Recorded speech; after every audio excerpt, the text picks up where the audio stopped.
আজকে আজকে আমাদের হচ্ছে পরমাণু চ্যাপ্টার পড়া হবে, তাই না? পরমাণু চ্যাপ্টার, পরমাণু চ্যাপ্টার ক্লাস 11-এর কেমিস্ট্রিতে তোরা কিছু পড়েছিস, তাই না? কেমিস্ট্রিতে কিছু কিছু পড়েছিস, মানে ইলেকট্রন বিন্যাস এই সমস্ত কিছু। তো কিছু তো কনসেপ্ট আছে। তো ফিজিক্সে আমরা কিন্তু বেসিক্যালি ক্যালকুলেশন করব কি, যে একটা পরমাণুর ব্যাসার্ধ, ঠিক না? তারপরে হচ্ছে তার শক্তি কত হয়, বা এন তম কক্ষপথে ইলেকট্রনের গতিবেগ কত হয়, এই সমস্ত কিছু, এক্স রে, ঠিক না? পর পর পর এই সমস্ত কিছু যাবে। তো চ্যাপ্টার শুরু হচ্ছে, একটু একটু হচ্ছে গল্পের মতো, কাহিনীর মতো শোন, দেখবি পুরো একদম মজা আসবে, ঠিক আছে? তো চ্যাপ্টারের নাম লিখে নে পরমাণু, ঠিক না? পরমাণু হচ্ছে চ্যাপ্টারের নাম, পরমাণু, ঠিক না? অ্যাটম, আছে। হুম, লাইটটাকে সাইডে লাগালে বোর্ডে লাইট কম পড়ে যাবে, তাই। হ্যাঁ, তো প্রথম যেভাবে শুরু হয় পরমাণু, আমরা দেখি কি, যে প্রত্যেকটা পদার্থ, আমরা যখন কোনো কিছু পদার্থকে হাত দিই, তখন আমরা কিন্তু কারেন্টের কোনো শক খাই না, ঠিক না? কারেন্টের শক খাই না মানে কি, আহ, প্রত্যেকটা পদার্থ নিস্তড়িত, প্রত্যেকটা পদার্থ কি হচ্ছে, নিস্তড়িত। মানে এর মধ্যে ধনাত্মক এবং ঋণাত্মক আধান যদিও বা থাকে, তাহলে মোট পরিমাণ কি হয়ে যাবে, শূন্য হয়ে যাবে। তো প্রত্যেকটা পদার্থ নিস্তড়িত হচ্ছে। তো ভাবা হয় কি, প্রথমে ইলেকট্রন আবিষ্কার হয়ে গেছিল, ঠিক আছে? প্রথমে কি হয়েছিল, ইলেকট্রন আবিষ্কার হয়ে গেছিল। তো ইলেকট্রন আবিষ্কার করার পরে তখন দেখা যাচ্ছে কি, ইলেকট্রনের যে আধান, সেটা কত আমরা জানি না, -1.6 ইন্টু 10⁻⁻19 কুলম্ব, ঠিক না? এটা ইলেকট্রনের আধান। তো এই ইলেকট্রন আবিষ্কার হয়ে যাওয়ার পরে বলা হয় যে পরমাণুর মধ্যে পদার্থের ক্ষুদ্রতম কণা যদি বলি, ঠিক আছে, পদার্থের ক্ষুদ্রতম কণা যদি আমি একে ভাঙি, সবচেয়ে ক্ষুদ্রতম কণা হচ্ছে কি পরমাণু, তখন পর্যন্ত। তো যদি এটা এর মধ্যে ইলেকট্রন থাকে, তার মানে নিশ্চয়ই কোনো না কোনো ধনাত্মক আধান থাকবে। তো মোট মিলে কি হবে, মোট মিলে কিন্তু আধান জিরো হয়ে যাবে। তো কি হচ্ছে, তাহলে পরমাণু নিস্তড়িত হবে, ঠিক না? পরমাণু পরমাণু হবে কি, নিস্তড়িত, পরমাণু হবে নিস্তড়িত, নিস্তড়িত। নিস্তড়িত মানে কি, মোট আধান শূন্য, মোট আধান শূন্য, ঠিক, মোট আধান শূন্য। তো এবার একজন বিজ্ঞানী, যে হচ্ছে কি না থমসন, থমসন কি করে, যে থমসন, তো পরমাণুর একটা মডেল দেয়, যেটাকে বলে কি প্লাম পুডিং মডেল। তো প্লাম পুডিং মডেল হচ্ছে কি, আর এটাকে আমাদের ভারতে আস্তে আস্তে, তো এটা কি হচ্ছে, যে বলে যায় কি তরমুজ ওয়াটারমেলন মডেল, কিন্তু অ্যাকচুয়ালি প্লাম পুডিং মডেল। তো কি বলা হয়, যে পরমাণু হচ্ছে একটা গোলক, ধনাত্মক আধানের গোলক, পুরোটাই, পুরোটাই হচ্ছে কি ধনাত্মক আধানের গোলক, পুরোটাই একদম হচ্ছে সুষমভাবে এর মধ্যে ধনাত্মক আধান আছে। এবং সেটাতে কি আছে, ইলেকট্রন কি আছে না, ইলেকট্রন হচ্ছে সুষমভাবে বিন্যস্ত আছে। ইলেকট্রন এখানে এরকম করে ইলেকট্রন সুষমভাবে বিন্যস্ত আছে। আর পুরোটাই কিন্তু ধনাত্মক আধান, পুরোটা ধনাত্মক আধানের গোলক, এবং সেটা হচ্ছে কি সুষমভাবে ইলেকট্রন বন্টিত আছে। তো এইভাবে একটা মডেল দিয়ে দেয়, থমসনের প্লাম পুডিং মডেল। তো লিখতে পারিস কি, থমসনের প্লাম পুডিং মডেল এইটা, থমসন, থমসনের প্লাম পুডিং মডেল। তো এটা আপাতত জানার জন্য একটু বললাম। তো আমাদেরকে মেন যেটা মনে রাখতে হচ্ছে, যে ইলেকট্রনের আধান এবং ইলেকট্রনের ভর কত জানি আমরা, ইলেকট্রনের ভর, মাস অফ ইলেকট্রন 9.11 ইন্টু 10⁻⁻31 কেজি। একটা ইলেকট্রনের ভর হচ্ছে 9.11 ইন্টু 10⁻⁻31 কেজি। এগুলো সব আবিষ্কার হয়ে গেছে, ইলেকট্রনের ভর, ইলেকট্রনের হচ্ছে আধান। এবং সেটা হয়ে যাওয়ার পরে পরমাণুর একটা গঠন দেওয়া হচ্ছে যে পুরো পরমাণুটা যেহেতু নিস্তড়িত, তো পরমাণুকে ধরে নেওয়া হচ্ছে কি একটা ধনাত্মক আধানের গোলক, এবং তাতে করে ইলেকট্রন সুষমভাবে বণ্টিত আছে। বেশ, এবারে এখান থেকে আমরা কি করব যে এবারে আছে কি না প্রোটন। প্রোটন আবিষ্কার হয় সেটা কিন্তু পরে, একটু পরে। এইটা বলে দেওয়ার পরে জে থমসন, এরপরে রাদারফোর্ড একজন সায়েন্টিস্ট, তো তার আন্ডারে দুজন সায়েন্টিস্ট পিএইচডি করছিল, তারা একটা এক্সপেরিমেন্ট করে। সেই এক্সপেরিমেন্টটা আমাদের সিলেবাসে আছে এবং ইম্পর্টেন্ট, ঠিক না? রাদারফোর্ড আলফা, রাদারফোর্ডের হচ্ছে কি আলফা কণা স্ক্যাটারিং এক্সপেরিমেন্ট। ঠিক আছে, বেলুন ফেটে গেছে। ঠিক আছে,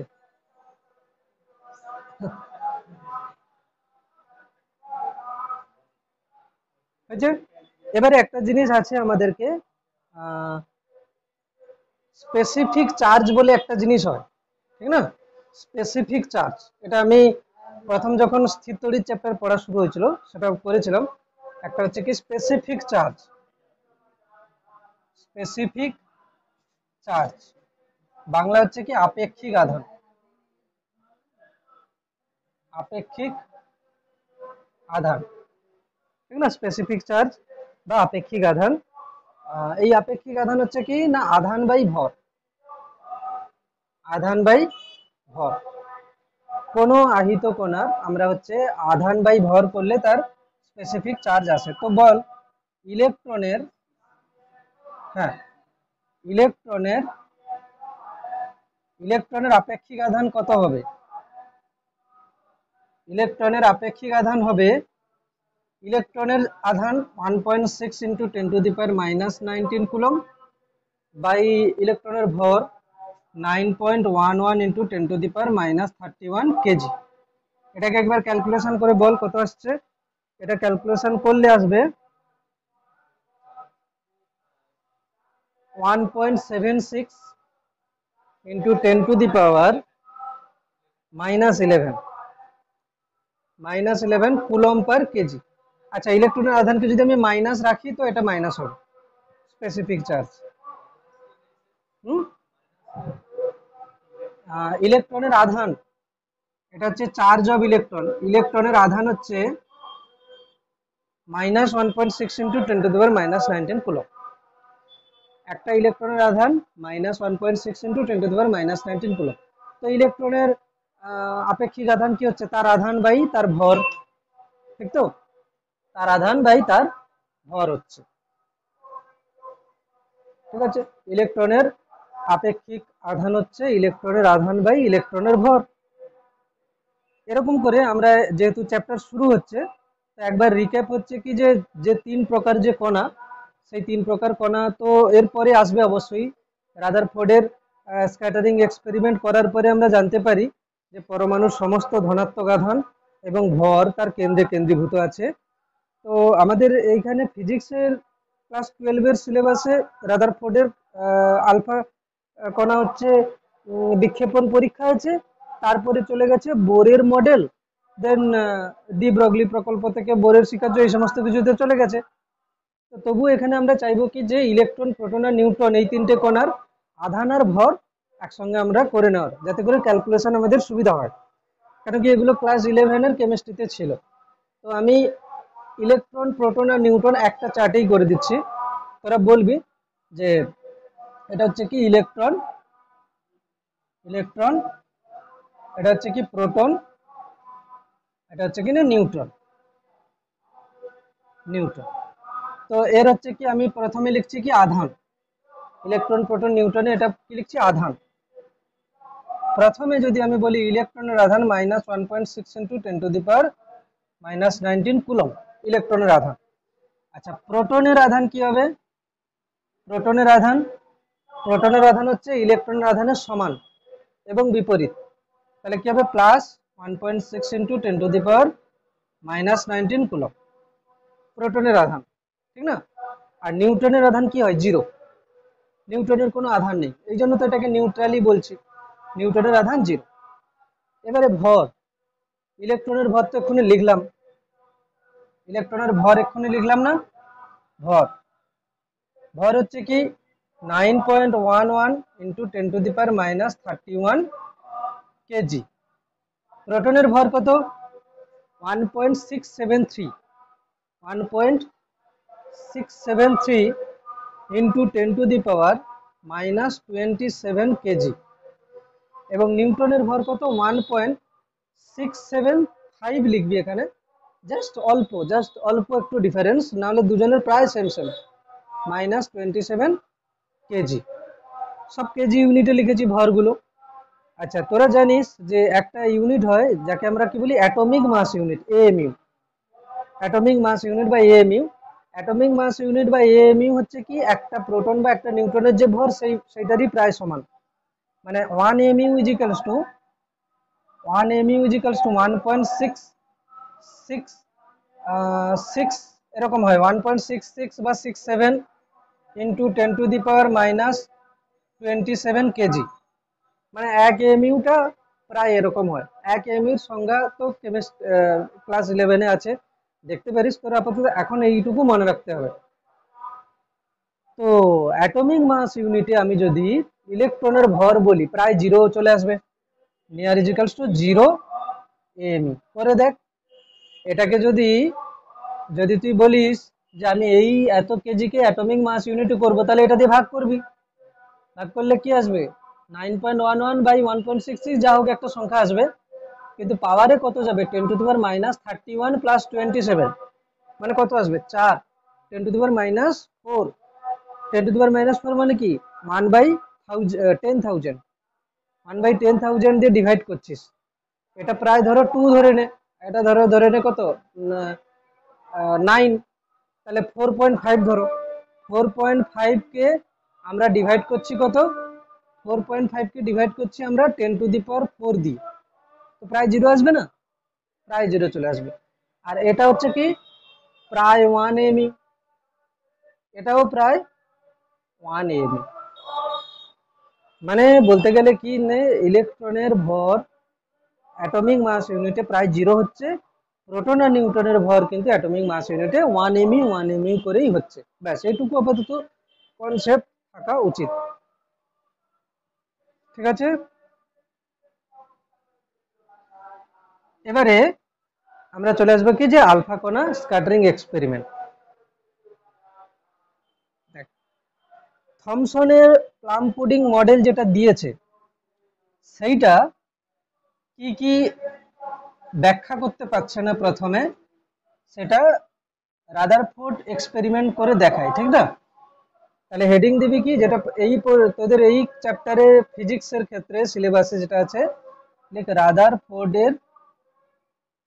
রাদারফোর্ডের আলফা কণা বিক্ষেপণ পরীক্ষা। রাদারফোর্ডের আলফা কণা বিক্ষেপণ পরীক্ষা।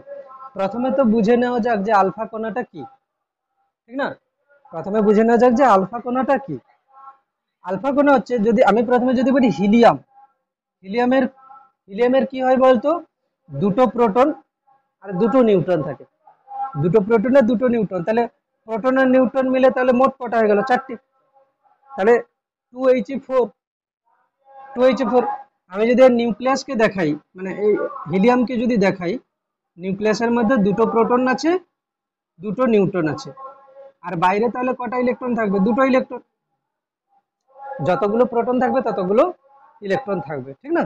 যতগুলো প্রোটন থাকবে ততগুলো ইলেকট্রন থাকবে। কেন, ইলেকট্রনের আধান আর প্রোটনের আধান সমান, এবং ইলেকট্রন যদি প্রোটন যদি দুটো থাকে, অবশ্যই ইলেকট্রন দুটো থাকতে হবে, আধানকে হচ্ছে কি মোট 0 করার জন্য। এবারে এই দুটো ইলেকট্রন যদি বেরিয়ে চলে যায়, তাহলে পড়ে থাকবে কি হিলিয়াম পরমাণু শুধু নিউক্লিয়াস, হিলিয়াম পরমাণুর শুধু নিউক্লিয়াস।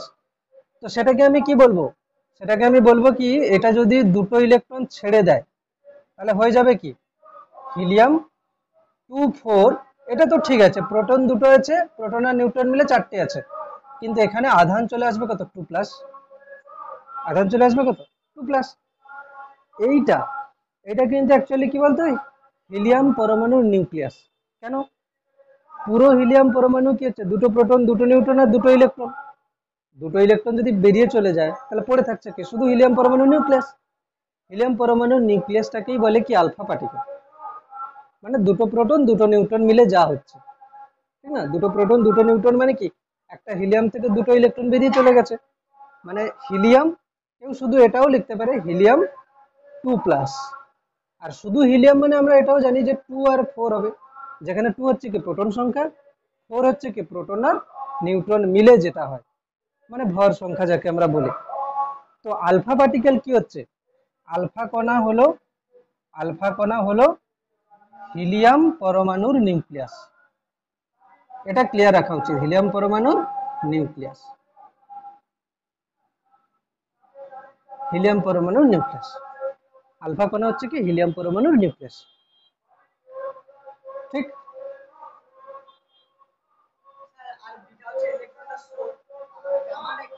গামা হচ্ছে ফোটন পার্টিকেল, ফোটনের শুরু, গামার ফোটন, ঠিক আছে। গামা গামা হচ্ছে কি গামার কোনো ভর নেই, ঠিক আছে। গামা হচ্ছে শক্তির কণা, ফোটন পার্টিকেল।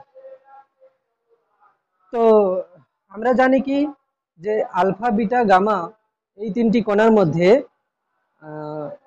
আলফা পার্টিকেলের হচ্ছে কি পেনিট্রেশন পাওয়ার কম। পেনিট্রেশন পাওয়ার কম বলতে মানে যদি বলা হয় যে গামা পার্টিকেল মানে গামা কণার স্রোত মানে গামা রশ্মি, সেটা কি হয় যে কোনো যদি আমি বলি যে গামা রশ্মি একটা তলকে খুব সহজে ভেদ করে চলে যায়, সে তুলনায় বিটা অতটা পারে না, আলফা তো আরো কম। তো তবে যেটা দেখা যায় যে আলফা কণা আপাতত 10⁻⁻10 মিটার, 10⁻⁻10 মিটার মানে কি 1 অ্যাংস্ট্রম মতো। আলফা কণা কিন্তু এই 1 অ্যাংস্ট্রম মতো যদি কোনো চাওড়া থাকে বা বেধ থাকে সেটাকে কিন্তু ভেদ করে চলে যাবে। আলফা পার্টিকেল হচ্ছে কি 1 অ্যাংস্ট্রমের যদি কোনো উইথ থাকে মানে মোটা থাকে সেটা ভেদ করে চলে যাবে আলফা কণা, এটা এর পাওয়ার। এর থেকে বেশি হলে কি হবে, যেতে পারবে না, মাঝে আটকে যাবে, ঠিক না, যেতে পারবে না, মাঝে আটকে যাবে। এবারে রাদারফোর্ড যেটা করছে কি না, একটা পরীক্ষা করছে যেখানে কি করেছে যে প্রথমে এখানে একটা লেডের বক্স নিয়েছে, ঠিক না, লেডের বক্স নিয়েছে। সেই লেডের বক্সটা হচ্ছে কিরকম, এটা লেডের বক্স নিয়েছে। এই লেডের বক্সের মধ্যে কি রেখেছে যে একটা তেজস্ক্রিয় রশ্মির উৎস রেখেছে, খুব সম্ভবত আলফা কণার উৎসই বলে দিচ্ছি, আলফা কণার উৎস। এটা হচ্ছে কি আলফা কণার উৎস, মানে নিশ্চয়ই কোনো তেজস্ক্রিয়ই হবে। আর এটা হচ্ছে কি সিসার হচ্ছে কি বক্স। সিসার বক্স কেন করেছে, সিসার বক্স করেছে যাতে করে যে চারদিক থেকে না বেরিয়ে যায় আলফা কণা। সিসার বক্স করার কারণ কি চারদিক থেকে যেন না আলফা কণা বেরিয়ে যায়। তো এখানে একটা ছিদ্র করা আছে, হয়েছে, শুধু এখানে একটা ছিদ্র করা আছে, তাহলে এখান থেকেই আলফা কণা বেরোবে, হ্যাঁ কি না, আলফা কণা এখান থেকেই বেরোবে এরকম করে। এবং এখানে একটা স্টপার লাগিয়ে দেওয়া হয়েছে। স্টপার বলতে কি যে যেন একে এক লাইনে যায়, এটার মধ্যে দিয়ে এক লাইন। আর এখানে একটা কি রাখা হয়েছে, গোল্ড ফয়েল। গোল্ড ফয়েল বলতে কি সোনা, সোনাকে হচ্ছে কি পিটিয়ে পিটিয়ে খুব পাতলা করে দিয়েছে, পিটিয়ে খুব পাতলা করে দিয়েছে, এমন ভাবে পাতলা করেছে যে এর বেধটা 10⁻⁻8 মিটার মতো হচ্ছে। এর চেয়ে কম পাতলা করা যাচ্ছে না সোনাকে। তো আলফা কণা যদিও বা যায়, তো 10⁻⁻10 হলে তবে গিয়ে যেতে পারে। তো এখানে আপাতত 10⁻⁻8 পর্যন্ত করতে পেরেছে, এর চেয়ে কম করা যাচ্ছে না, তবুও কাজ চলে যাচ্ছে আলফা পার্টিকেল দিয়ে। এত পাতলা করার কারণ কি, যে খুব বেশি যখন পাতলা করা হবে, যদি আমি এরকম একটা সিটের মতো পাতলা করি, তার মানে কি হবে, ধর এটা একটা দেওয়াল, ইটের দেওয়াল আছে, যদি একটা করে আমি ইট দিই তাহলে যে দেওয়াল হবে, দুটো লেয়ারের ইট দিলে কি হবে, দেওয়াল মোটা হবে। একই রকম ভাবে যদি একটা পরমাণু তার সাইডে একটা পরমাণু, তার সাইডে একটা পরমাণু, মানে একটা একটা পরমাণুর যেন একটা লেয়ার আমি করে দিয়েছি, একটা পরমাণু তার পেছনে আবার একটা পরমাণু হলে কি হবে, মোটা হয়ে যাচ্ছে। তো এমন ভাবে করা হয়েছে যাতে একটা পরমাণু তার সাইডে আর একটা পরমাণু, তার সাইডে একটা পরমাণু, এরকম করে আছে। মানে একটা একটা ধরো খাতার পৃষ্ঠা বা বইয়ের পৃষ্ঠা, ওই পৃষ্ঠাগুলোতে কি আছে, একটা পরমাণু আছে, তার সাইডে একটা পরমাণু, এই সাইডে একটা পরমাণু, কিন্তু একটার পেছনে আর একটা এরকম না। তো কি হবে, যদি এখান থেকে আলফা কণা যায়, এখানে যে পরমাণুটা আছে তার সঙ্গে ধাক্কা করবে, তার সঙ্গে ধাক্কা করবে। তো এটা করার কারণ কি ছিল, যে এরা দেখেছিল যে যদি আমাকে একটা পরমাণুর প্রকৃতি বুঝতে হয়, তাহলে একে এমন ভাবে পাতলা করো যাতে একটাই পরমাণুর সাথে আলফা কণাগুলো গিয়ে সংঘর্ষ হয়, ঠিক না? আচ্ছা, সোনার কেন, সোনার পাত কেন নেওয়া হয়েছে না? সোনা খুব ভারী, সোনা হচ্ছে যে ভারী ধাতু, এবং একে খুব পাতলা করা যাচ্ছে। দ্বিতীয়ত, ভারী ধাতু হলে কি হবে, আলফা কণা যে একে ধাক্কা মারছে, তাহলে কি হবে না, আলফা কণা যে ধাক্কা করছে, বিক্ষেপ হলে আলফা কণার হবে। যদি বিক্ষেপ হয় আলফা কণারই হবে, সোনার হবে না, ঠিক তো? এই জন্য সোনার নেওয়া হয়েছে। না হলে হালকা ধাতু নিলে কি হতো, হালকা ধাতু হলে ওর নিউক্লিয়াসকে হয়তো ছাড়িয়ে নিয়ে চলে যেত। কি, যদি কোনো হালকা ধাতু হতো, আলফা কণা এসে ধাক্কা মারতো, ওর নিউক্লিয়াসকে বের করে নিয়ে চলে যেত। সেটা সেটা হবে না। আলফা কণা যদি এসে যদি ধাক্কা করে, আচ্ছা নিউক্লিয়াস তো আসেনি পরে, মানে আগে আসেনি, আমি বলছি যদি এরকম হতো, তো যদি কোনো হালকা ধাতু নিতাম তাহলে কি হতো, তার নিউক্লিয়াস কিন্তু ছেড়ে বেরিয়ে চলে যেত। নিউক্লিয়াসের ধারণা তো আলফা কণার এক্সপেরিমেন্ট হওয়ার পরে আসবে, এবং প্রোটনের ব্যাপারও আলফা কণার এক্সপেরিমেন্ট হওয়ার পরেই আসবে। কেন কি, এখন পর্যন্ত ইলেকট্রন আবিষ্কার হয়েছে, ইলেকট্রন আবিষ্কার হয়েছে এবং বলা হয়েছে যে ইলেকট্রন ঋণাত্মক আধান বিশিষ্ট কণা। তো সেই হিসাবে J Thomson plum pudding model দিয়েছে, এবং সেই প্লাম পুডিং মডেল ভুল কি ঠিক সেটা বোঝার জন্য রাদারফোর্ড এক্সপেরিমেন্ট করছে। এখনো পর্যন্ত বাজারে প্রোটন আসেনি, এখনো পর্যন্ত বাজারে প্রোটন আসেনি। তো রাদারফোর্ড এখন এক্সপেরিমেন্ট করছে। তো দেখছে কি, এখানে একটা জিঙ্ক সালফাইডের একটা প্রলেপ দেওয়া একটা এরকম সার্কেলের মতো করা আছে, ঠিক না? তাহলে অ্যারেঞ্জমেন্টটা কিরকম, অ্যারেঞ্জমেন্টটা হচ্ছে এখানে আলফা কণার স্রোত, এটা আলফা কণার উৎস, এখান থেকে আলফা কণা গেল, এবং এটা হচ্ছে কি সোনার পাত। এই সোনার পাতে, এই যে যে সোনার পাত আছে, তোদের বইতে আছে যে বেদটা যেটা 10⁻⁻7 আছে বইতে, ওই ঠিক আছে, 10⁻⁻7 -8 মোটামুটি অ্যাপ্রক্সিমেট ডেটা যদি না হয় 10⁻⁻7 -8। তো তাহলে অ্যারেঞ্জমেন্ট হচ্ছে কি, এটা আলফা কণার উৎস সিসার বক্সের মধ্যে রাখা আছে, এবং এখানে একটা সোনার পাতের উপরে গিয়ে পড়ছে, যার বেদ প্রায় 10⁻⁻8 বা 10⁻⁻7 মিটার, ঠিক। আর এখানে পেছনে কি দেওয়া আছে, জিঙ্ক সালফাইডের প্রলেপ দেওয়া একটা বৃত্তের মতো বা সার্কেলের মতো করা আছে একটা পর্দা, ঠিক আছে, কোটিং করা আছে। এবারে দেখা যাচ্ছে কি, যে বেশিরভাগ আলফা কণা না সোজা চলে যাচ্ছে, বেশিরভাগ আলফা কণা কি হচ্ছে, সোজা চলে যাচ্ছে, এবং যেখানে যেখানে আলফা কণা পড়ছে ওখানে গিয়ে সেখানে একটা একটা আলোর স্পট তৈরি হচ্ছে, ঠিক আছে, মানে জিঙ্ক সালফাইড দেওয়া আছে না, আলফা কণা গিয়ে পড়লো, এখানে একটা আলোর বিন্দু স্পট স্পট তৈরি হচ্ছে, ঠিক না, স্পট তৈরি হচ্ছে। তো দেখা যাচ্ছে কি, বেশিরভাগ যে স্পট গুলো তৈরি হচ্ছে সেগুলো একদম সোজা, একটা ধরো এখানে হলো, একটা এখানে, একটা এখানে হচ্ছে, খুব কম, খুব কম হচ্ছে কি 90 ডিগ্রির চেয়ে বেশি, এবং আরো কম হচ্ছে কি ঘুরে আসছে, যেটা এগুলোর সংখ্যা খুব কম। কিন্তু বেশিরভাগ বেশিরভাগ কি হচ্ছে, একদম সোজা চলে যাচ্ছে, ঠিক না, বেশিরভাগ কি হচ্ছে, সোজা চলে যাচ্ছে। তো তখন রাদারফোর্ড কি বলছে, যে যদি যে তো এখানে কি বোঝা যাচ্ছে, যে নিশ্চয়ই পরমাণুর বেশিরভাগ স্থান কি ফাঁকা, কি নিশ্চয়ই পরমাণুর বেশিরভাগ স্থান ফাঁকা, তবে গিয়ে তো আলফা কণা কি হচ্ছে, বেশিরভাগ আলফা কণা কি হচ্ছে, সোজা সোজা গিয়ে চলে যাচ্ছে। আর খুব অল্প পরিমাণের আলফা কণা ব্যাক করে আসছে বা 90 ডিগ্রির বেশি কোণে আসছে। এর কারণ কি, দেখ আলফা কণা যদি বলি, আলফা কণা হচ্ছে একটা ভারী কণা এবং এটা হচ্ছে কি ধনাত্মক আধান না, ধনাত্মক পজিটিভ চার্জ বিশিষ্ট কণা আলফা কণা, তাই না?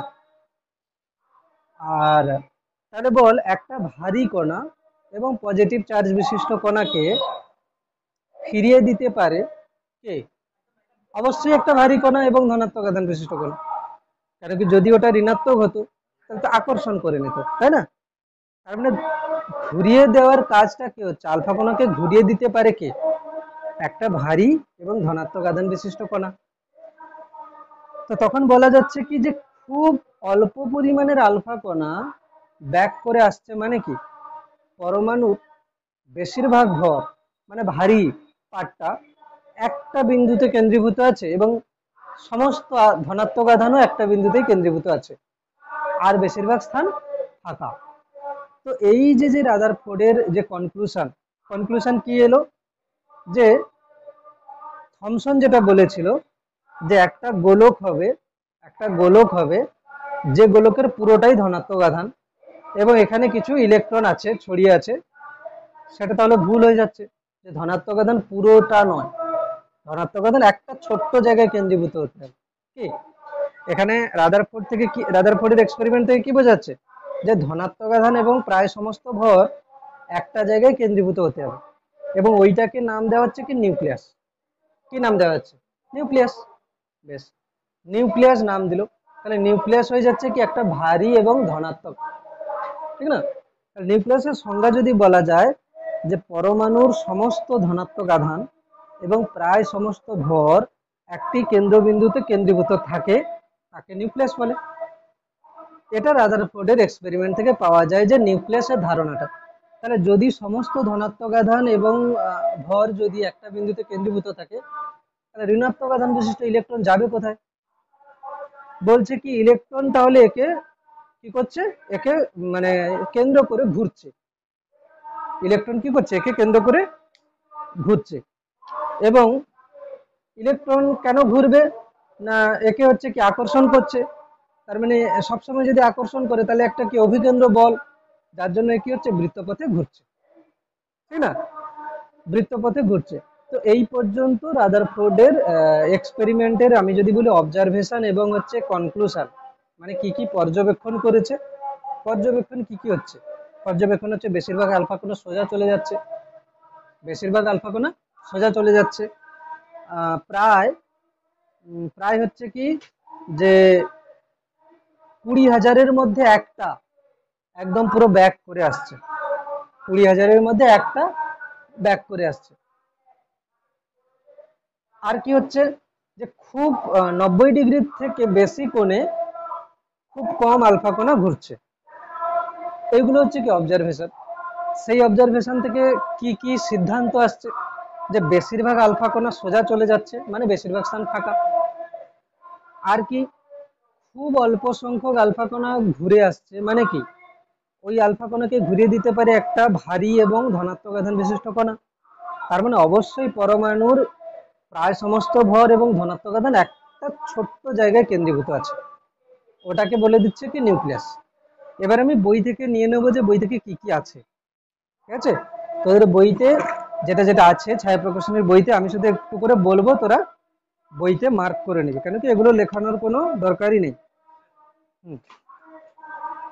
এখানে দেখ,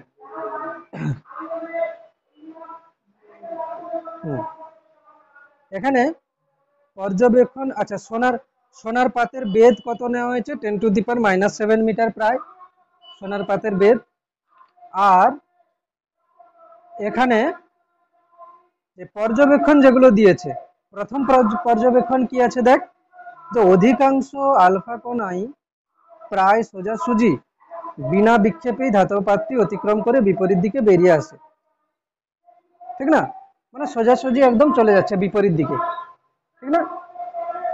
তো এখানে সিদ্ধান্ত একসঙ্গে দিয়ে দিয়েছে যে পরমাণুর অধিকাংশ স্থানই কি হচ্ছে ফাঁকা, ঠিক না? অধিকাংশ স্থান ফাঁকা এবং স্বল্প কোণে বিক্ষেপ যেগুলো হচ্ছে, তো স্বল্প কোণে বিক্ষেপ হচ্ছে কি কার জন্য, যে একটি কণা এবং একটি ইলেকট্রনের মধ্যে কুলম্বীয় আকর্ষণের জন্য হতে পারে। যদি আমি এরকম মডেল করি,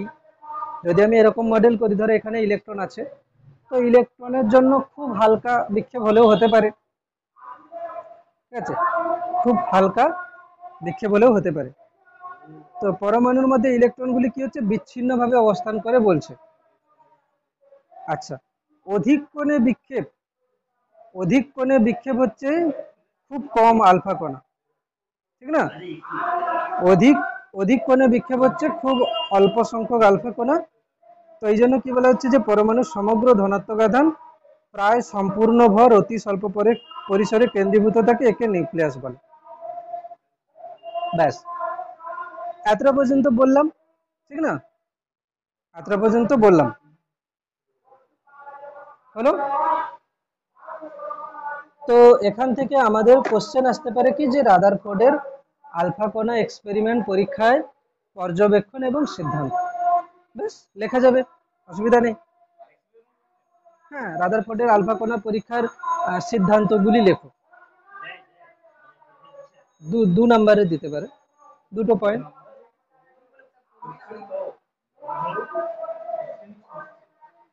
হয়েছে?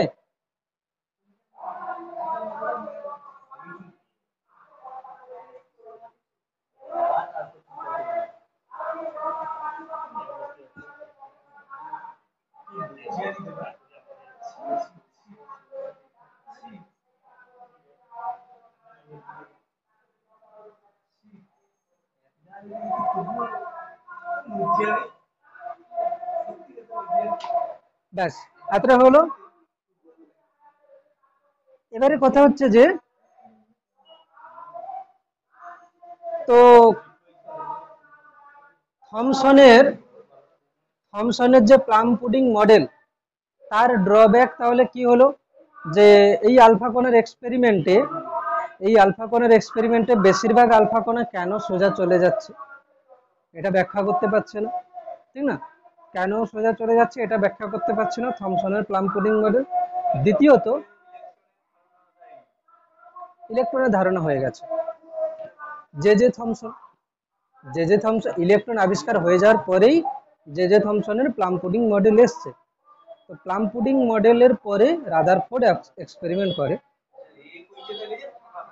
হ্যাঁ, এবার রাদারফোর্ডের এক্সপেরিমেন্ট হয়ে যাওয়ার পরে রাদারফোর্ড থেকে কিছু জিনিস তো আসে ক্যালকুলেশন, কিন্তু রাদারফোর্ড মডেলেরও কিছু ড্রব্যাক থাকে। কি ড্রব্যাক? ড্রব্যাক হচ্ছে যে একটা পরমাণুর নিউক্লিয়াস, ও তো বলে দিল যে নিউক্লিয়াস কাকে বলে, ঠিক আছে, নিউক্লিয়াস কাকে বলে বলে দিয়েছে। তাহলে নিউক্লিয়াস কাকে বলে লিখতে পারিস,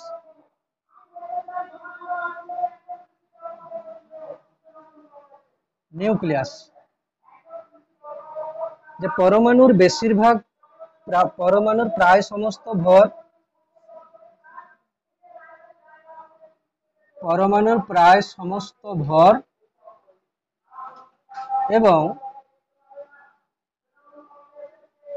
সমস্ত ধনাত্মক আধান,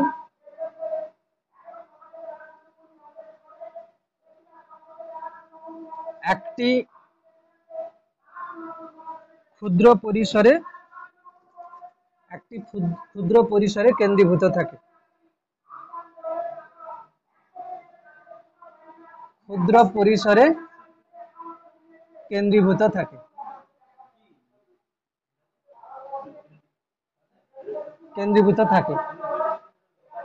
একে নিউক্লিয়াস বলে।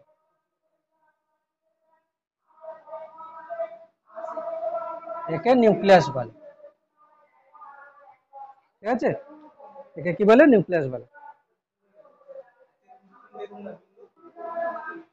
হয়েছে? এবারে তোরা একটা কোশ্চেন লিখবি, যেটার অ্যান্সার আমি পুরো একদম সাজিয়ে গুছিয়ে লিখে দিচ্ছি, ঠিক আছে? কোশ্চেনটা লিখ, যে এই কোশ্চেন কি হতে পারে, যে রাদারফোর্ডের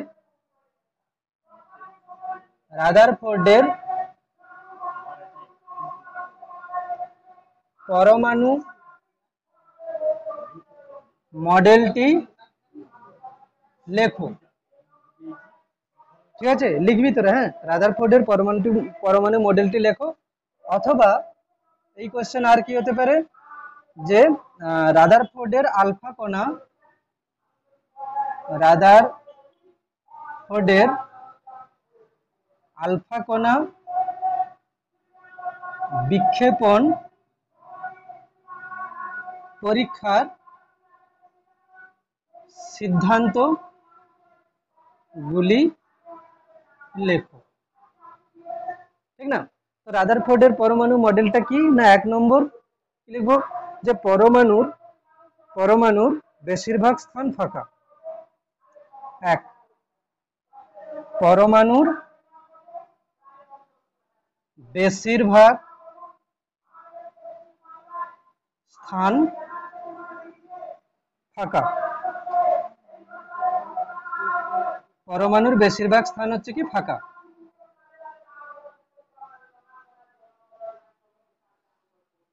প্রায় সমস্ত ভর এবং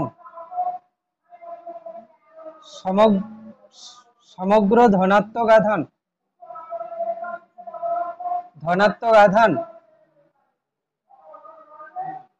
পরমাণুর কেন্দ্রে একটি স্বল্প পরিসরে, লিখতে থাকবে, একটি স্বল্প পরিসরে কেন্দ্রীভূত থাকে, একে নিউক্লিয়াস বলে।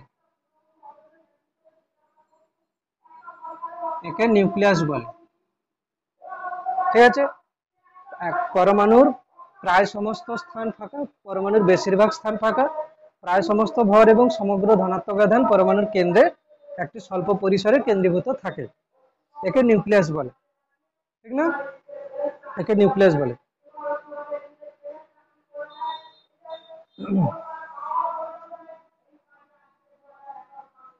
ঋণাত্মক আধান বিশিষ্ট এবং প্রায় ভরহীন কণা ইলেকট্রন কি বলবো, ঋণাত্মক আধান বিশিষ্ট এবং প্রায় ভরহীন কণা ইলেকট্রন নিউক্লিয়াসের ধনাত্মক, ইলেকট্রন কি হবে, নিউক্লিয়াসের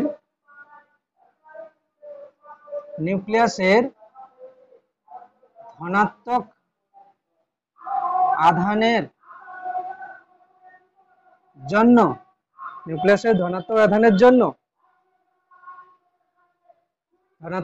জন্য স্থির তড়িৎ আকর্ষণ বলের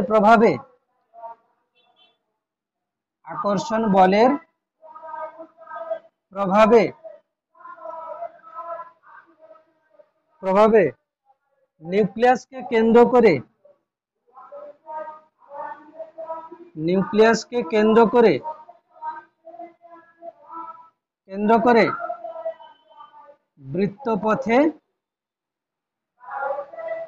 বৃত্তপথে আবর্তন করে।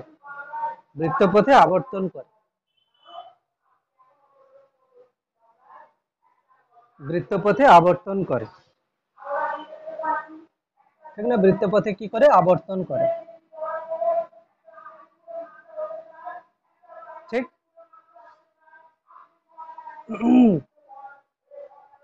নিউক্লিয়াসকে কেন্দ্র করে বৃত্তপথে আবর্তন করে। ব্যাস, এতটা হচ্ছে কি রাদারফোর্ডের পরমাণু মডেল। একদম পুরো পারফেক্ট অ্যান্সার। 2 নম্বরের কোশ্চেন দিলে পুরো সোজা লিখে দিবে। এবারে আমরা আসবো কি, যে রাদারফোর্ডের পরমাণু মডেলের ত্রুটি। ঠিক না? রাদারফোর্ডের পরমাণু মডেলের ত্রুটিটা কিন্তু হচ্ছে বইতে ভালোভাবেই লেখা আছে, তো আমি একবার বলে দেবো, দিলে কিন্তু হয়ে যাবে ত্রুটিটা। ঠিক না? পরমাণু মডেলের ত্রুটি, এটা টুকেনে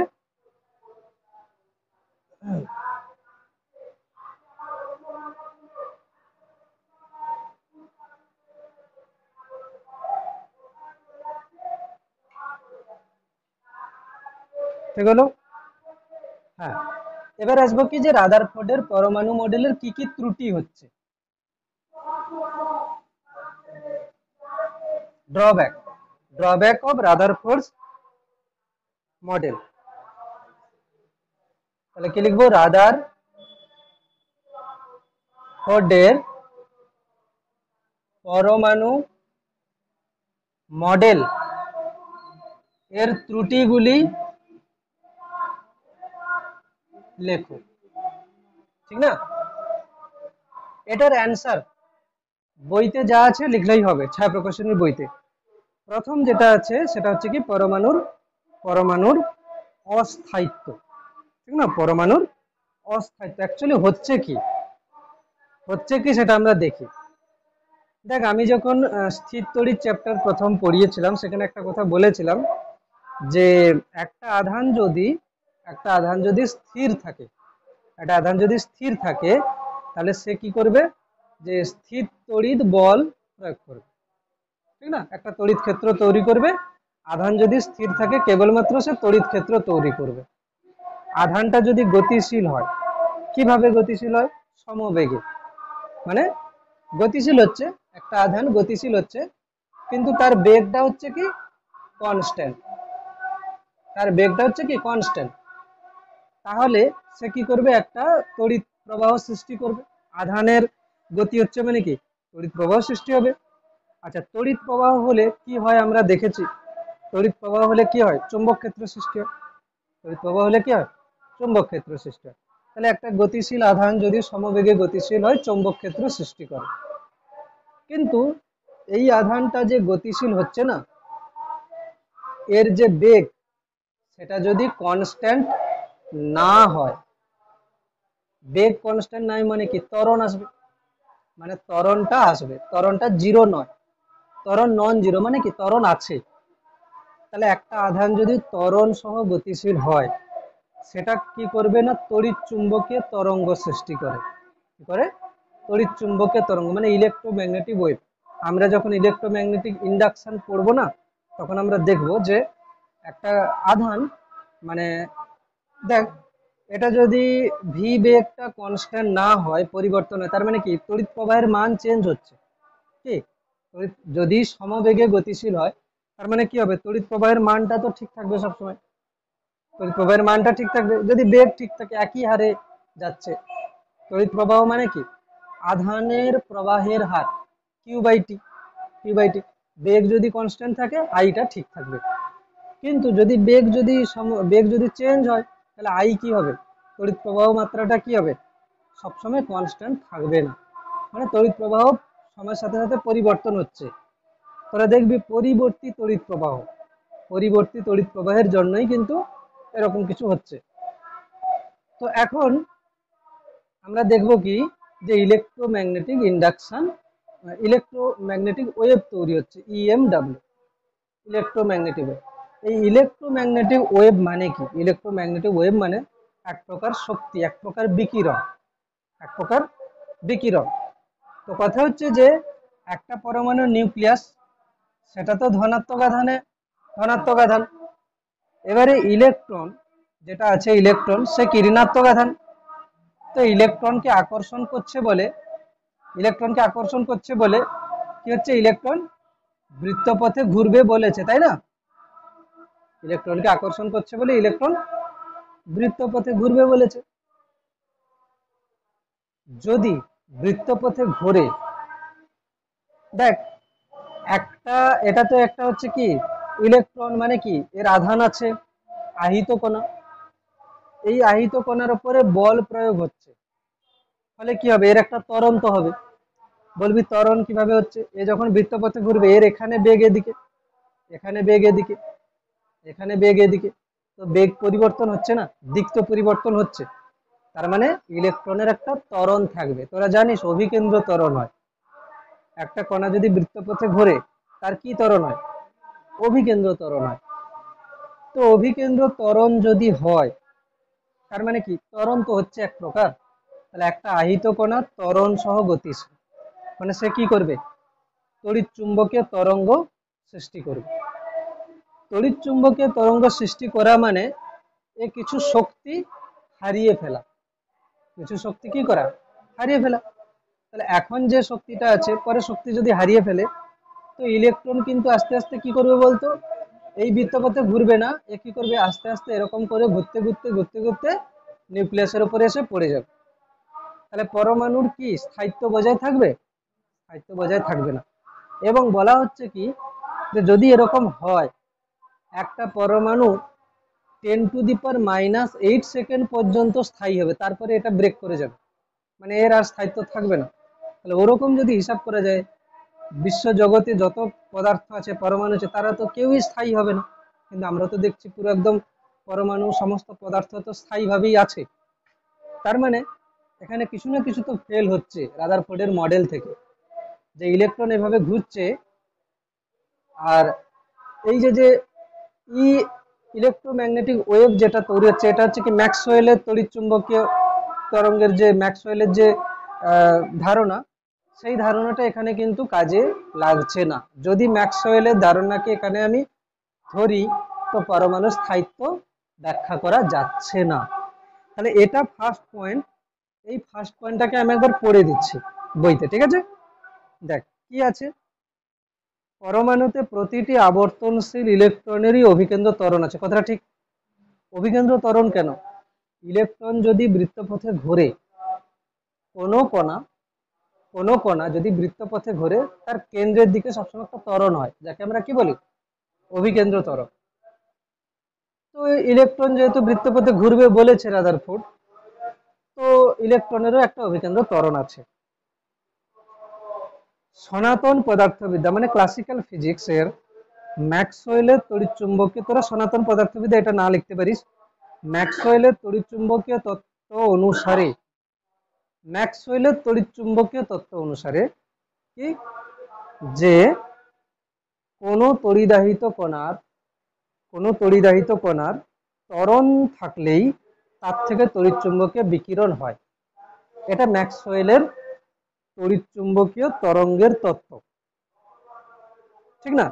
যে কোনো কণা যদি, কোনো কণা যদি ত্বরণ, কোনো আহিত কণা যদি ত্বরণ সহ চলে, সেখান থেকে তড়িৎচুম্বকীয় বিকিরণ হয়। সুতরাং পরমাণুর ঋণাত্মক ইলেকট্রনগুলির থেকেও এই বিকিরণ হওয়ার কথা, অবশ্যই এখান থেকে বিকিরণ হবে। এবং ইলেকট্রনের শক্তি বিকিরণের শক্তিতে রূপান্তরিত হওয়ার কথা। একটা ইলেকট্রনের শক্তি কি হবে, বিকিরণের শক্তিতে রূপান্তরিত হয়ে যাচ্ছে। বাস্তবে এরকম ঘটলে ইলেকট্রনগুলি শক্তিহীন হয়ে পড়তো এবং স্থির তড়িৎ আকর্ষণের জন্য নিউক্লিয়াসের উপর এসে পড়তো। তাত্ত্বিক গণনায় মানে থিওরি যদি আমি ক্যালকুলেশন করে দেখি, যে এরকম হলে কোনো পরমাণুর স্থায়িত্ব 10⁻⁻8 সেকেন্ডের বেশি হতো না। কিন্তু বস্তু ও পদার্থের স্থায়িত্ব প্রমাণ করে যে পরমাণু অস্থায়ী নয়, পরমাণু স্থায়ী। তো এটা হচ্ছে কি ফার্স্ট পয়েন্ট। আচ্ছা, সেকেন্ড পয়েন্ট, সেকেন্ড পয়েন্ট আমরা দেখি কি, যে পরমাণু বর্ণালী, পরমাণু বর্ণালী কি, দেখ কি বলা হচ্ছে, এদিকে তাকা। প্রথম তাহলে রাদারফোর্ডের পরমাণু মডেলের ত্রুটি কি, যে পরমাণুর স্থায়িত্ব ব্যাখ্যা করা, কি পরমাণুর স্থায়িত্ব ব্যাখ্যা করা, সেটা ব্যাখ্যা করতে পারলো না রাদারফোর্ডের মডেল। সেকেন্ড, দেখা যায় কি যে কিছু গ্যাস, গ্যাস কি হয়, গ্যাসকে যদি আমি গরম করি, সেখান থেকে কিছু আলো নির্গত হয়। যেমন আমরা বলি না সোডিয়াম ল্যাম্প, নিয়ন ল্যাম্প, অ্যাকচুয়ালি কি ও কিন্তু বিকিরণ করছে। তো সেই বিকিরণের অ্যাকচুয়াল কারণ হচ্ছে কি, যে এরা কিন্তু তড়িৎচুম্বকীয় বিকিরণ করছে পরমাণু। তো কথা হচ্ছে যে সেই যে যে বর্ণালীগুলো আমরা দেখি না, আমরা দেখি কি, যে একটা বর্ণালী হচ্ছে, আর একটা বর্ণালী হচ্ছে, তো এগুলো কি হচ্ছে, রেখা বর্ণালী হচ্ছে। কি বলতো, রেখা বর্ণালী, মানে এটা একটা বর্ণালী, এটা মানে সবগুলোকে মিলে বর্ণালী। ধরো এটা একটা কালার, এটা একটা আলাদা কালার, এটা একটা আলাদা কালার, এরকম করে হচ্ছে। তো এখন প্রশ্ন, যে যদি এই ইলেকট্রনটা নিউক্লিয়াসকে কেন্দ্র করে ঘোরার সময় এ কি হচ্ছে, নিরবিচ্ছিন্ন ভাবে তো শক্তি বিকিরণ করছে না, এখানে এলে শক্তি বিকিরণ করছে, এখানে হলেও শক্তি বিকিরণ করছে, এখানে হলেও শক্তি বিকিরণ করছে। যদি আমি ম্যাক্সওয়েলের তড়িৎচুম্বকীয় তরঙ্গের তত্ত্ব যদি দেখি, তারা সব সময় তো শক্তি বিকিরণ করছে। আর শক্তি মানে কি, শক্তি বিকিরণ করছে মানে কি, ওগুলোই হচ্ছে কি বর্ণালীর আলো, বর্ণালীর হচ্ছে কি আলোক রশ্মি। তো যদি এ নিরবিচ্ছিন্ন ভাবে শক্তি বিকিরণ করে, তাহলে বর্ণালী নিরবিচ্ছিন্ন হওয়ার কথা, রেখা কেন হবে? কি রেখা কেন হচ্ছে? তাহলে পরমাণুর যে রেখা বর্ণালী, এটা রাদারফোর্ডের মডেল ব্যাখ্যা করতে পারছে না। কথা হচ্ছে কি, যদি তড়িৎচুম্বকের তত্ত্ব অনুযায়ী এইভাবে নিরবিচ্ছিন্নভাবে শক্তি বিকিরণ করে, তাহলে বর্ণালী কি হওয়া উচিত? নিরবিচ্ছিন্ন হওয়া উচিত, এরকম গ্যাপ গ্যাপ থাকবে না তো, না? কিন্তু হাইড্রোজেনের রেখা বর্ণালী পাওয়া যায়, তাহলে এটা ব্যাখ্যা করতে পারছে না। সেকেন্ডটাকে তাহলে একবার পড়ে দিই, কি আছে, যে ইলেকট্রনের শক্তি যদি বিকিরণের শক্তিতে একটানা রূপান্তরিত হতে থাকে, তবে পরমাণু থেকে নিরবিচ্ছিন্ন বর্ণালী পাওয়ার কথা। অথচ হাইড্রোজেন, হিলিয়াম ইত্যাদি মৌলের পারমাণবিক বর্ণালী হলো রেখা বর্ণালী, নিরবিচ্ছিন্ন বর্ণালী নয়। ঠিক আছে, রেখা বর্ণালী কিন্তু নিরবিচ্ছিন্ন বর্ণালী নয়। এতটা পর্যন্ত একবার পুরো দেখে নে, যা যা আছে রিভিশন দিয়ে নে একবার, তারপরে নেক্সট পার্টে যাচ্ছি আমি। ঠিক আছে, তো বেসিক কনসেপ্ট আমাদের এই চ্যাপ্টারে যেটা হয়ে গেল, যে ওদেরকে এখন আপাতত মনে রাখতে হবে কি, যে ইলেকট্রন, প্রোটন, নিউটনের ভর, আধান ক্যালকুলেশনে কাজে লাগবে। সেকেন্ড, রাদারফোর্ডের আলফা কণা, আলফা পার্টিকেল স্ক্যাটারিং এক্সপেরিমেন্টটা কেমন কি হচ্ছে অ্যাকচুয়ালি। আর যদি বলে সোনার পাত কেন ব্যবহার করা হয়, কি বলবি সোনার পাত কেন বলা? যে সোনা হচ্ছে একটা ভারী ধাতু, এবং এটা হচ্ছে খুব নমনীয়, একে পিটিয়ে খুব পাতলা করা যায়, হটসে খুব সম্ভবত পেয়ে যাবি। আর সেকেন্ড হচ্ছে কি, রাদারফোর্ডের পরমাণু মডেলটা লিখতে দিতে পারে। আর হচ্ছে কি পরমাণু মডেলের ত্রুটি, যে দুটো ত্রুটি বললাম। আরেকটা কোশ্চেন যেটা বইতে আছে, তোরা একবার দেখে নিবি, সেটা কি, যে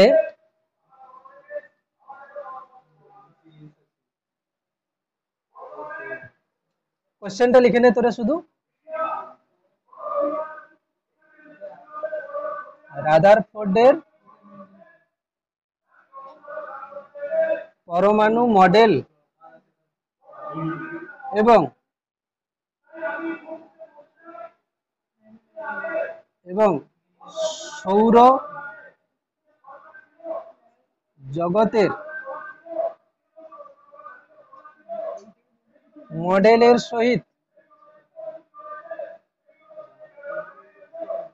দুটি সাদৃশ্য এবং দুটি বৈসাদৃশ্য, দুটি সাদৃশ্য এবং দুটি বৈসাদৃশ্য।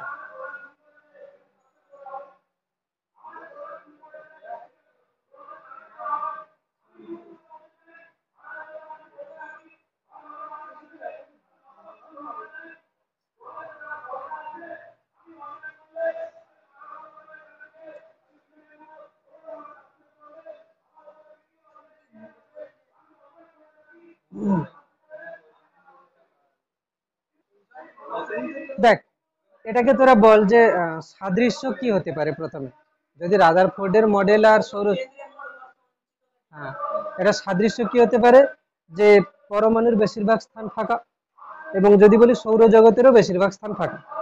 একটা সৌরজগৎ বলতে কি, সূর্যকে কেন্দ্র করে বাকি সব গ্রহগুলো ঘুরছে, তাহলে প্রায় প্রায় সমস্ত ভর কি হচ্ছে, সূর্যের ভর যদি আমি ধরি, তাহলে পরমাণুর বেশিরভাগ স্থান ফাঁকা এবং সমগ্র ভর তার কেন্দ্রে কেন্দ্রীভূত আছে। এবং ইলেকট্রনের মতো কি হচ্ছে, গ্রহগুলো হচ্ছে। আচ্ছা, বৈসাদৃশ্য কি হবে? বৈসাদৃশ্য হচ্ছে যে সৌরজগতে অভিকেন্দ্র বল হিসাবে কাজ করছে কি না, মহাকর্ষীয় বল।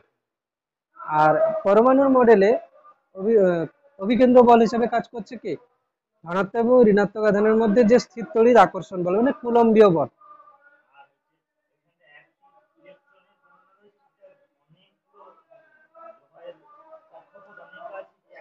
হ্যাঁ, ঠিকই বলেছে, একটা কক্ষপথে একের বেশি ইলেকট্রন ঘুরতে পারে, কিন্তু ওখানে একটা কক্ষপথে একটাই গ্রহ ঘুরতে পারে। হ্যাঁ ঘুরতে পারে সেটা, কিন্তু একটা কক্ষপথে একটাই গ্রহ ঘুরবে। হ্যাঁ, কিন্তু কিন্তু আমরা যখন পরমাণুর গঠন দেখছি যে একটা কক্ষপথে 2, 4, 8 ইলেকট্রন ঘুরতে পারে, ঠিক না? আরো বেশিও ঘুরতে পারে। হ্যাঁ অবশ্যই। আর কি, এখানে নিউক্লিয়াস হচ্ছে কি ধনাত্মক আধানে আহিত, ইলেকট্রনগুলো ঋণাত্মক, কিন্তু ওই ক্ষেত্রে যে ওরকম কেন্দ্র যেটা সূর্য, ওরকম কোনো আধানে আহিত নয়। ব্যাসার্ধ হলো, যদি আমি বলি যে একটা গ্রাফ করতে, যে কণার সংখ্যা এবং বিক্ষেপণ কোণ, ঠিক আছে, এটা হচ্ছে কি কণার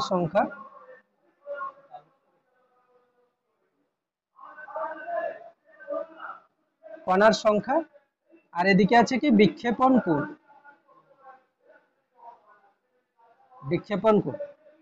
ধরো এদিকে আছে কত 10 আছে, এটা 10 square, 10 cube, 10 to the power 4, 10 to the power 5, 10 to the power 6, 10 to the power 7। এদিকে আছে কত 0 ডিগ্রি, এটা হচ্ছে 10 ডিগ্রি, 20 ডিগ্রি, 30, 40, 40 ডিগ্রি, 50, 60 ডিগ্রি, 90 এরকম করে আছে, ঠিক আছে। 90 পরে এদিকে 180 ধরো আছে। তাহলে বল প্রায় কম কম বিক্ষেপণ কোণ অ্যাকচুয়ালি কি বলতো, আলফা কণাটা এরকম এসেছিল না, এটা ধরো নিউক্লিয়াস আছে, সে ধরো এরকম করে চলে গেল কোনোভাবে, তো এর অ্যাকচুয়াল পাথ কোনটা, এটা, আর এ গেছে কোন দিকে, তো এটা হচ্ছে কি বিক্ষেপণ কোণ, এটা হচ্ছে কি বিক্ষেপণ কোণ। তো এই বিক্ষেপণ কোণ প্রায় প্রায় 0, মানে সোজা সোজা চলে যাবে সবচেয়ে বেশি কণা, কি যখন বিক্ষেপণ কোণ প্রায় 0, তখন সবচেয়ে বেশি কণার সংখ্যা বেশি বেশি বেশি কণাগুলো তো সোজা সোজা চলে গেছে।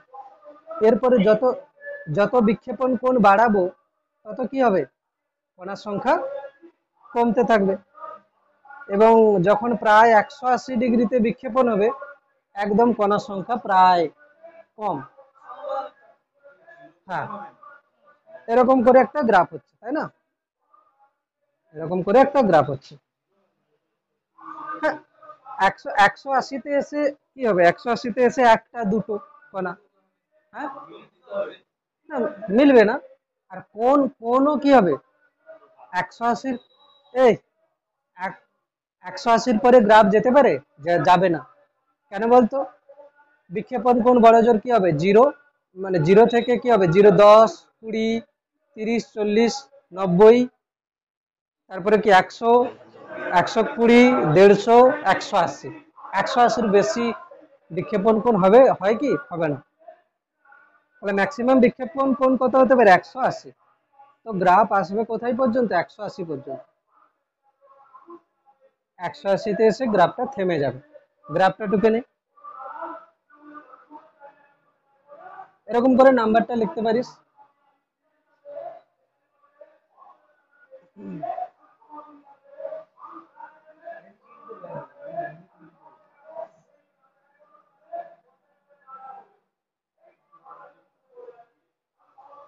তোরা একটা ফর্মুলা মনে রাখতে পারিস, যে ফর্মুলাটা হচ্ছে কি, কোথাও কাজে লেগে যেতে পারে, এন থিটা, মানে কি থিটা বিক্ষেপণ কোণ বিশিষ্ট কণা সংখ্যা কত হবে, মানে এই যে ছিল না, এই যে জিঙ্ক সালফাইড বিশিষ্ট প্রলেপ বিশিষ্ট যেটা ছিল, এখানে কত অ্যাঙ্গেলে কত কণা যাচ্ছে তার নাম্বারটাকে কাউন্ট করা যেত, ঠিক আছে। তো এন থিটা হচ্ছে কি, এন থিটা হচ্ছে থিটা কোণে থিটা বিক্ষেপণ কোণ বিশিষ্ট কণার সংখ্যা, এন থিটা হচ্ছে কি থিটা বিক্ষেপণ কোণ বিশিষ্ট কণার সংখ্যা। থিটা থিটা বিক্ষেপণ কোণ বিশিষ্ট কণার সংখ্যা হয়েছে। এটা কি হবে সমানুপাতিক 1/sin⁴ θ/2। এর ডেরিভেশন কমসে কম 4 থেকে 5 পৃষ্ঠা হয় এটার ডেরিভেশন, ঠিক আছে। তো এটা ফর্মুলাটা মনে রাখিস যে থিটা বিক্ষেপণ কোণ বিশিষ্ট কণার সংখ্যা কি হচ্ছে 1/sin⁴ θ/2।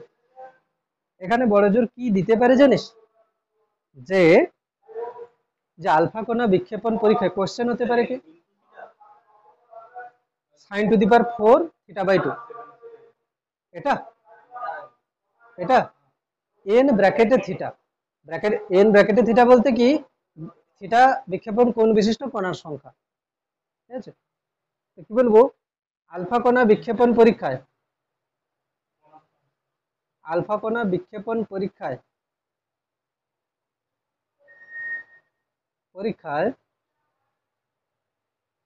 90 ডিগ্রি এবং 60 ডিগ্রি বিক্ষেপণ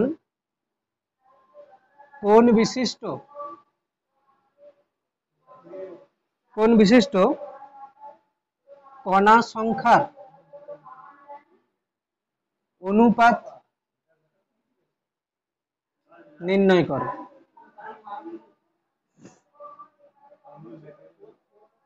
ঠিক আছে, কর দেখি, সময় দিচ্ছি কর। আলফা কণা বিক্ষেপণ পরীক্ষায় 90 ডিগ্রি এবং 60 ডিগ্রি বিক্ষেপণ কোণ বিশিষ্ট কণা সংখ্যার অনুপাত নির্ণয়।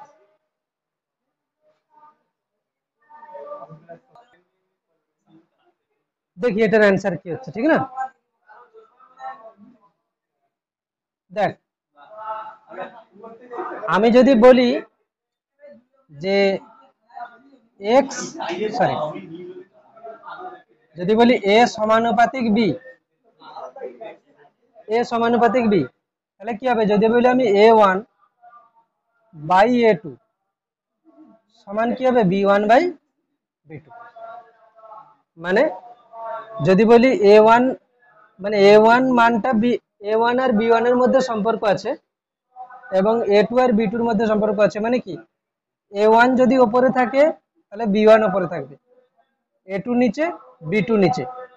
যদি থাকে A সমানুপাতিক 1/B তখন কি হবে জানিস, A1/A2 ইজিক্যালস টু কি হবে B2/B1, ঠিক না। এটা আমাদের জানতে হবে, কিছু না। যদি বলিস যে A ইজিক্যালস টু KB ধরে নে, তাহলে কেউ কি লিখবে A1 ইজিক্যালস two KB1, A2 ইজিক্যালস two KB2, ভাগ করে দে। A1/A2 ইজিক্যালস টু কি হবে KB1/KB2, কে আর কে কেটে গেলে কি হবে B1/B2। এই বুঝতে পারছিস, ঠিক তো। তো এখানে তাহলে কি হবে, এই ফর্মুলা দিয়ে যাবে, মানে কি মানে এখানে কি হবে n, যদি বলি n 90 degree by n 60 degree, মানে কি হবে বলতো 90 ডিগ্রির জন্য নিচে আসবে sin⁴ 90 ডিগ্রি বাই 2, তাই তো। n থিটা সমানুপাতিক 1/sin⁴ থিটা, তাহলে কি হবে sin⁴ 60 ডিগ্রি বাই 2। এটার জন্য নিচে এটার জন্য উপরে, ঠিক তো, এটার জন্য নিচে এটার জন্য উপরে, তাহলে কি হচ্ছে sin⁴ এটা হবে কত 30 ডিগ্রি বাই sin⁴ এটা হবে কত 45 ডিগ্রি, হয়েছে। হ্যাঁ, এবার এটাতে কি আসবে অ্যান্সার, এটাতে অ্যান্সার আসবে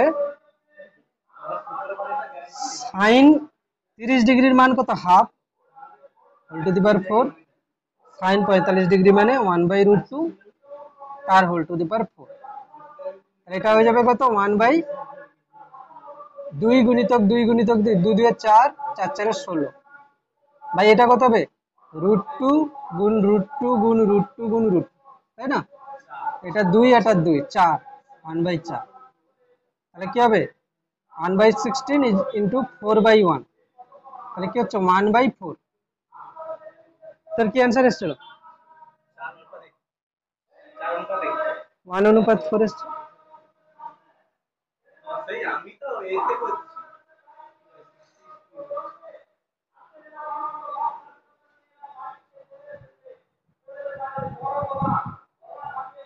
হয়েছে? আচ্ছা,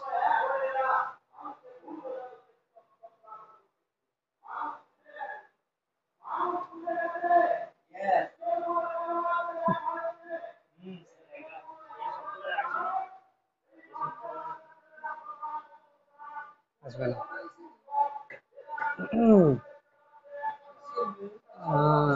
এবারে আচ্ছা টুক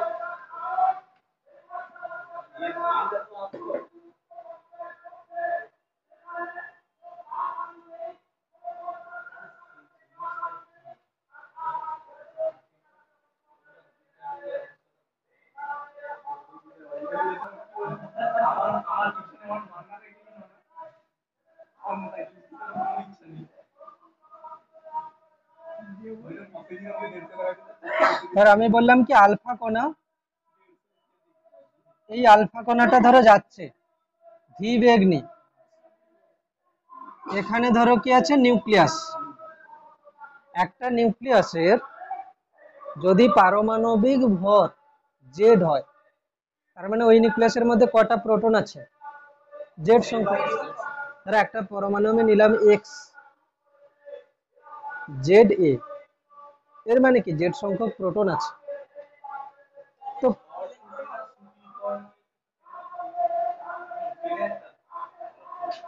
তো নিউক্লিয়াসে যে আধান থাকে সেটা কার জন্য? প্রোটনের জন্য। তাহলে কি হবে জেড ই প্লাস, নাকি না, জেড ই প্লাস। এবার কথা হচ্ছে এই আলফা কণাটা যদি আসে, এ কি করবে? বিকর্ষণ করছে থেকে। এইটা ধনাত্মক, আলফা কণা কি ধনাত্মক, আলফা কণার আধান কত? প্লাস 2, দুটো ইলেকট্রনের ধনাত্মক আধান, তাই না? প্লাস 2 মানে কি প্লাস 2 ইন্টু 1.6 ইন্টু 10⁻⁻19 কুলম্ব। তাহলে এরকম আস্তে আস্তে আস্তে আস্তে কি হবে? এ তো বিকর্ষণ করছে, তার মানে কি হবে এর বেগটা আস্তে আস্তে কমতে থাকবে। কমতে কমতে কি হবে, একটা জায়গায় ধরো এখানে এসে এটা বেগটা 0 হয়ে গেল। না, হেজ করে যেত না।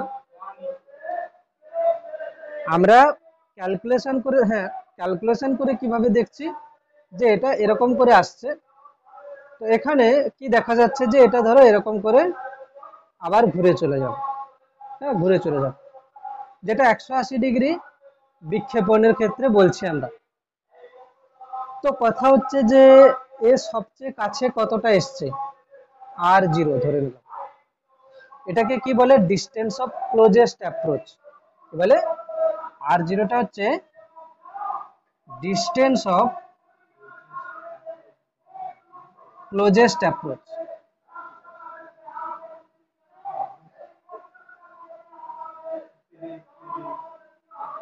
এর মানে কি একটা আলফা কণা পরমাণু নিউক্লিয়াসের সবচেয়ে কাছে কতটা আসতে পারে? একটা আলফা কণা পরমাণু নিউক্লিয়াসের সবচেয়ে কাছে কতটা আসতে পারে? বল এখান থেকে আমাকে বল যে এই R0 মান কিভাবে আসবে, ক্যালকুলেশন করে কি করে করব?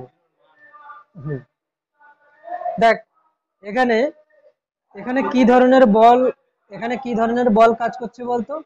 এখানে বল যেটা কাজ করছে সেটা হচ্ছে কি স্থির তড়িৎ বল। তবে বলটা পরিবর্তন হচ্ছে, মানে এখানে থাকলে যে বলটা কাজ করবে, এখানে থাকলে আলাদা বল কাজ করবে, এখানে থাকলে আলাদা বল কাজ করবে। তো আমি হচ্ছে কোন বলটা নেব? এখানে সমত্বরণে গতি যদি হতো তাহলে আমি বলে দিতাম কি যে মন্দনটা বলে দিতাম, তাহলে v² = u² - 2as করতাম, v0 করে দিতাম, দিলে আমার কাছে চলে আসতো ভ্যালুটা। কিন্তু এখানে তো ত্বরণ তো স্থির নয়, ত্বরণ পরিবর্তন হচ্ছে। কেন? এখানে যদি আলফা থাকে, এর থেকে এতটা দূরত্বে যে বল কাজ করছে, এখানে আলফা থাকলে আলাদা বল কাজ করছে, এখানে আলফা থাকলে আলাদা বল কাজ করছে, মানে এখানে বলটা পরিবর্তন হচ্ছে। তাহলে কৃতকার্য বার করা মানে কি? পরিবর্তনশীল বলের জন্য যদি কৃতকার্য বার করি, ওয়ার্ক ডান এই সমস্ত করি আমি, তো ওইসবে না গিয়ে আমরা কি করতে পারি, যে এখানে কোন বল কাজ করছে? এখানে স্থির তড়িৎ বল। স্থির তড়িৎ বল হচ্ছে কি একটা সংরক্ষী বল। সংরক্ষী বলের ক্ষেত্রে আমরা work energy theorem, conservation of work energy theorem আমরা করতে পারি। কনজারভেশন অফ ওয়ার্ক এনার্জি নয়, conservation of mechanical energy. Conservation of mechanical energy কি বলছে, যে যদি কেবলমাত্র সংরক্ষী বল কাজ করে, তাহলে আমরা কি বলতে পারি, যে যে প্রাথমিক শক্তি সমান অন্তিম শক্তি। কি বললাম? প্রাথমিক শক্তি সমান অন্তিম শক্তি। আচ্ছা, প্রাথমিক শক্তি মানে কি? প্রাথমিক শক্তি হচ্ছে এটা এটা মেকানিক্যাল এনার্জি বলতে পারিস। প্রাথমিক মেকানিক্যাল এনার্জি সমান অন্তিম মেকানিক্যাল এনার্জি। কখন? যদি যদি হচ্ছে কি work done by non conservative, এগুলো ক্লাস 11 জিনিস, যদি 0 হয়ে যায়। আর এটাকে কি বলে? COME, মানে কনজারভেশন অফ মেকানিক্যাল এনার্জি। ঠিক আছে, কনজারভেশন অফ মেকানিক্যাল এনার্জি মানে এখানে কি হচ্ছে, kinetic energy plus potential energy initial সমান kinetic energy plus potential energy final. ঠিক তো?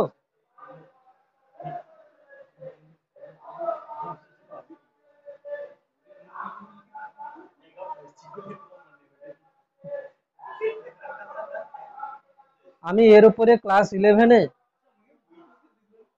আমি এর উপরে ক্লাস 20 বেশি অঙ্ক করিয়ে দিয়েছি কনজারভেশন অফ মেকানিক্যাল। ওদেরকে এগুলো দিলে পুরো ঝড়ের মতো উড়িয়ে দেবে।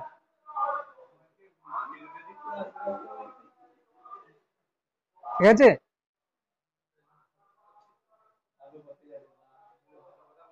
হ্যাঁ, তো তোরা লিখে নিতে পারিস যে নন কনজারভেটিভ ফোর্সের জন্য কৃতকার্য যদি শূন্য হয়ে যায়, তাহলে কনজারভেশন অফ মেকানিক্যাল এনার্জি কি বলছে, যে প্রাথমিক মেকানিক্যাল এনার্জি সমান অন্তিম মেকানিক্যাল এনার্জি। আর মেকানিক্যাল এনার্জি মানে কি? Kinetic energy plus potential energy. এবার আমি এটাকে অ্যাপ্লাই করব। দেখ, যখন আলফা কণা অনেক দূরে ছিল, আলফা কণা অনেক দূরে ছিল, এইটার এইটার মধ্যে পোটেনশিয়াল এনার্জি কি হবে? 0। এটার মধ্যে পোটেনশিয়াল এনার্জি কি হবে? দুটো আধানের জন্য পোটেনশিয়াল এনার্জির ফর্মুলা কি ছিল? একটা যদি কিউ আধান হয় Q1, আর যদি Q2 হয়, এদের মধ্যে দূরত্ব যদি r হয়, এদের জন্য যে পোটেনশিয়াল এনার্জি কি ছিল? 1/4πε0 Q1 Q2 বাই r। আর আর পোটেনশিয়াল এনার্জি। হ্যাঁ, বিভব হচ্ছে এটার জন্য বিভব আমি যদি করি Q1/r, আর এখানে Q2 আধান আছে, তাহলে Q2 মাল্টিপ্লাই করে দিতাম, বিভব গুণিত আধান। ঠিক তো? এভাবে করতাম। অসীম দূরত্ব থেকে একক আধানকে নিয়ে আসতে বিভব কি হবে? 1/4πε0 Q1/r। মানে এখানে যদি এটা না থাকে, একক আধানকে নিয়ে আসতে কৃতকার্য হতো কত? 1/4πε Q/r। তাহলে অসীম দূরত্ব থেকে Q2 আধানকে নিয়ে আসতে কৃতকার্য কত হবে? Into Q2। নাকি না? এটাই হচ্ছে কি তড়িৎ স্থিতিশক্তি। এটা কি তড়িৎ স্থিতিশক্তি। এই আধান দুটি যদি অনেক দূরে হয়, 0 হবে। কি অনেক দূরে হলে কি হবে? 0 হবে। তাহলে প্রথমে কি হচ্ছে বল, দেখ প্রথমে কি হচ্ছে, কাইনেটিক এনার্জি ইনিশিয়াল কি হচ্ছে বলতো? Half mv square, half mv square. M মানে কি? এম মানে কি? আলফা কোণার ভর, আলফা কোণার ভর গুণিতক তার বেগ স্কয়ার, মানে আলফা কোণার গতিশক্তি, প্লাস স্থিতিশক্তি কি হবে? 0। স্থিতিশক্তি কি হবে? 0, অনেক দূরে আছে, আর এর মান অনেক বেশি, 0 সমান তাহলে প্রাথমিক গতিশক্তি প্রাথমিক স্থিতিশক্তি হয়ে গেল। অন্তিম গতিশক্তি যখন এখানে আসবে, এ আস্তে আস্তে কি হবে, এখানে স্থির হয়ে যাবে, তাহলে গতিশক্তি 0। স্থিতিশক্তি কত হবে বলতো? 1/4πε0, এটার আধান 2e, এটার আধান জেডি বাই এই r0। দেখ ভালো করে দেখ, ভালো জিনিস হচ্ছে এটা, দেখ এভাবে হচ্ছে সবকিছু লিখেছি। একবার এখান থেকে পুরোটা টুকে নে। প্রথমে এটা টুকবি তোরা 1 নম্বর, এখান থেকে এতটা পুরোটা 1 নম্বর, এটা হচ্ছে আমি রিভিশন করলাম 2 নম্বর, দেন এটা ক্যালকুলেশন। টুক সময় দিচ্ছি টুকে নে। তাহলে এটা কি হচ্ছে বল?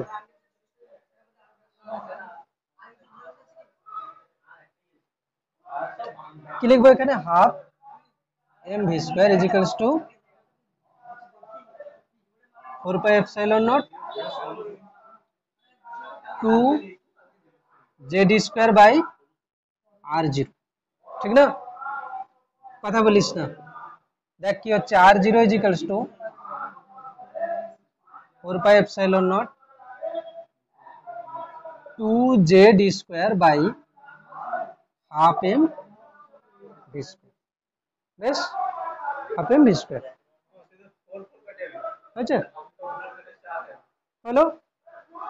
এবারে কথা হচ্ছে যে রাদারফোর্ড কি দেখে, রাদারফোর্ড দেখে যে পরমাণুর নিউক্লিয়াসের প্রায় সাইজ, মানে অনেক অনেক আলফা কণাকে এরকম করে ছুঁড়ে, মানে হচ্ছে জেডি, জানি তো অনেক আলফা কণা, ধরো এটাকে বেশি বেগে ছুড়লো, ঠিক আছে, যে বেগে আছে আরো বেশি বেগে ছুটছে, এরকম করে ছুটতে ছুটতে কি দেখছে যে r0 ভ্যালু যেটা 10⁻⁻15 মিটারের প্রায় কাছাকাছি যাচ্ছে, প্রায়, মানে r0 ভ্যালু মানে নিউক্লিয়াসের যে সাইজ না, সেটা 10⁻⁻15 মিটার মতো হচ্ছে, ঠিক না? এবং পরমাণুর যদি আমি দেখি, পরমাণু যদি আমি হচ্ছে ব্যাসার্ধ দেখি,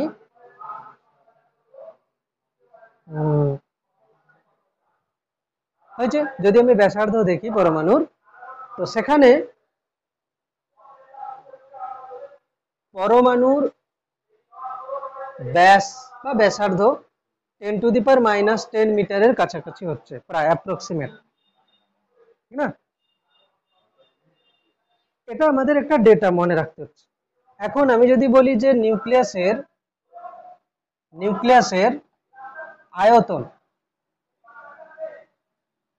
নিউক্লিয়াসের আয়তন সমান কি হবে? 4/3 পাই r0 কিউব। নিউক্লিয়াসের আয়তন কি হবে? 4/3 পাই r0। এবার নিউক্লিয়াসের ঘনত্ব আমি পেতে পারি, নিউক্লিয়াসের ঘনত্ব পেতে পারি। নিউক্লিয়াসের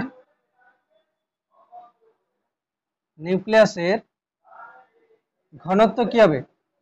ভর বাই আয়তন, হ্যাঁ কি না? আচ্ছা, আয়তন হচ্ছে কত? 4/3 পাই r0 কিউব, হলো 4/3 পাই r0 কিউব। আচ্ছা, ভর কিভাবে আসবে? স্যার এটা হচ্ছে পরমাণু এক্স জেড এ দ্বারা, একটা পরমাণুর ভর মানে নিউক্লিয়াসের ভর, যেটা নিউক্লিয়াসের মধ্যে কটা প্রোটন আছে? জেড সংখ্যক প্রোটন আছে, তাহলে Z into mass of proton plus কটা নিউট্রন আছে? এ মাইনাস জেড, প্রোটন আর নিউট্রন মিলে তো, তাহলে A minus Z into mass of neutron, ঠিক না? তাহলে এটা হচ্ছে কি মোট ভর, এটা হচ্ছে কি নিউক্লিয়াসের ভর, নিউক্লিয়াসের ভর। আর যদি সোজা সোজা দেখা যায় না, যদি সোজা সোজা দেখা যায়, আমরা জানি কি প্রোটনের ভর এমিউ এককে প্রায় 1 এমিউ, নিউটনের ভর এমিউ এককে প্রায় 1 এমিউ। তাহলে যতগুলো প্রোটন আর নিউট্রন মিলে মোট থাকছে সেটা হচ্ছে কি এ, সেটা হচ্ছে কি এ। তাহলে নিউক্লিয়াসের যদি আমি মোট ভর যদি আমি বলি, এ এম ইউ। মানে আমি যদি বলি যে কার্বন 6 12, তাহলে কার্বন পরমাণু নিউক্লিয়াসের ভর কত হবে বলতো? 12 এম ইউ। কি প্রোটন আর নিউট্রন মিলে মোট কটা? 12টা। তাহলে 12 এম ইউ হচ্ছে। তাহলে এখান থেকে আমি লিখে নিতে পারি ভরটা কত হবে? জেড এমপি প্লাস এ মাইনাস জেড এম এন। এটা আমাদের নিউক্লিয়াস চ্যাপ্টার যখন পড়া হবে, নিউক্লিয়াস চ্যাপ্টার যখন পড়াবে তখন আরো ডিটেলসে আসবে এটা। তো এখানে এতটুকু আমরা রাখছি, ঠিক? আচ্ছা, বোরের পরমাণু মডেল যেটা, বোরের পরমাণু মডেল যেটা কি না, বোরের পরমাণু মডেল বলার ক্ষেত্রে তাহলে এখানে আসবো কি নেক্সট টপিক, বোরের পরমাণু মডেল।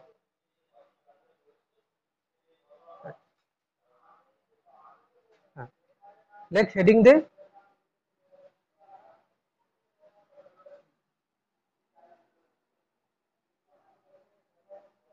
হেডিং হচ্ছে কি না, বোরের পরমাণু মডেল।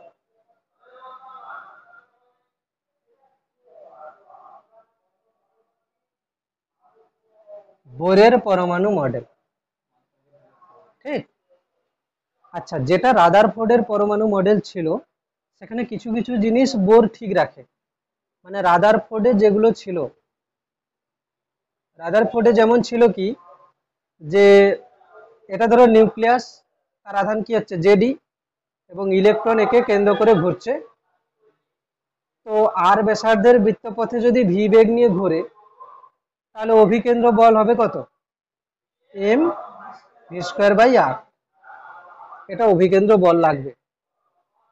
তো এই অভিকেন্দ্র বলটা কে দেয় না, এই নিউক্লিয়াস এবং ইলেকট্রনের মধ্যে যে আকর্ষণ বল, এটাই হচ্ছে অভিকেন্দ্র বল হিসাবে কাজ করে। তাহলে এদের মধ্যে আকর্ষণ বল কত হবে না, 1/4πε0। একটা আধান কত? জেডি। আর একটা আধান কত? ই। বাই এদের মধ্যে দূরত্ব কত? আর। তাহলে আর স্কয়ার, ঠিক না? তাহলে ইলেকট্রন আর ব্যাসার্ধের বৃত্তপথে ভি গতিবেগে যদি ঘোরে, তাহলে সেটা ঘোরার জন্য অভিকেন্দ্র বল হিসাবে কত অভিকেন্দ্র বল লাগবে? এম ভি স্কোয়ার বাই আর। এই অভিকেন্দ্র বলটা কে সরবরাহ করবে? এই তড়িৎ বল। তার মানে অবশ্যই এখানে M V square by R equals to এটা হওয়া উচিত। এটা রাদারফোর্ড মডেলের ছিল। রাদারফোর্ড বলছিল যে যে ইলেকট্রন এভাবে ঘুরছে এবং তার জন্য প্রয়োজনীয় অভিকেন্দ্র বলকে সরবরাহ করছে নিউক্লিয়াস এবং ইলেকট্রনের মধ্যে আকর্ষণ বল সমান্তরাল। আর বাদ বাকিটা তাহলে কি কাজ করবে? যদি কিছুটা দেওয়া হয়, আর বাদ বাকিটা কি কাজ করবে? এভাবে হতে পারে না। সোজা কথা বলতে গেলে এই যে ডি ইলেকট্রনকে যে বল দ্বারা আকর্ষণ করছে সেই বলটা কি? এটা এই বলটাই যা হবে তার জন্য half M V square by R, M V square by R হয়ে যাবে। ওই হিসাবেই ও ভি বেগ নিয়ে আর ব্যাসার্ধ নিয়ে ঘুরবে, ঠিক না? বেশ, এবারে দেখ, বোরের তত্ত্বের স্বীকার্য খুব খুব ইম্পর্টেন্ট, ঠিক আছে? বোরের তত্ত্বের স্বীকার্য, বোরের তত্ত্বের স্বীকার্য ফার্স্ট কি স্বীকার্য না, যেখানে যেখানে হচ্ছে কি ম্যাক্সওয়েলের, যেখানে ম্যাক্সওয়েলের হচ্ছে কি যে তড়িৎ চুম্বকীয় তরঙ্গ তত্ত্ব ছিল না, যে ইলেকট্রন যদি বৃত্তপথে ঘোরে তার জন্য কি হবে, যে তড়িৎ চুম্বকীয় তরঙ্গ হিসেবে তার শক্তি কি হবে, তার শক্তি কি হবে, বিকিরণ হতে থাকবে। কিন্তু বোর এখানে কি বলে, যে ইলেকট্রন গুলো যে আবর্তন করছে তারা এমন কক্ষপথে আবর্তন করে, ইলেকট্রন ধরো যে কক্ষপথে আবর্তন করছে সেই কক্ষপথের শক্তি কি থাকে? নির্দিষ্ট। শক্তি কি থাকে? নির্দিষ্ট। মানে একটা ইলেকট্রন যখন এই কক্ষপথে ঘুরবে সে শক্তি বিকিরণ করবে না অথবা শক্তি নেবে না। এটা বোরের প্রথম তত্ত্বের স্বীকার্য। প্রথম স্বীকার্য মানে কি? এই স্বীকার্য মানে কি? ধরে নাও। ঠিক আছে, স্বীকার্য মানে কি? ধরে নাও।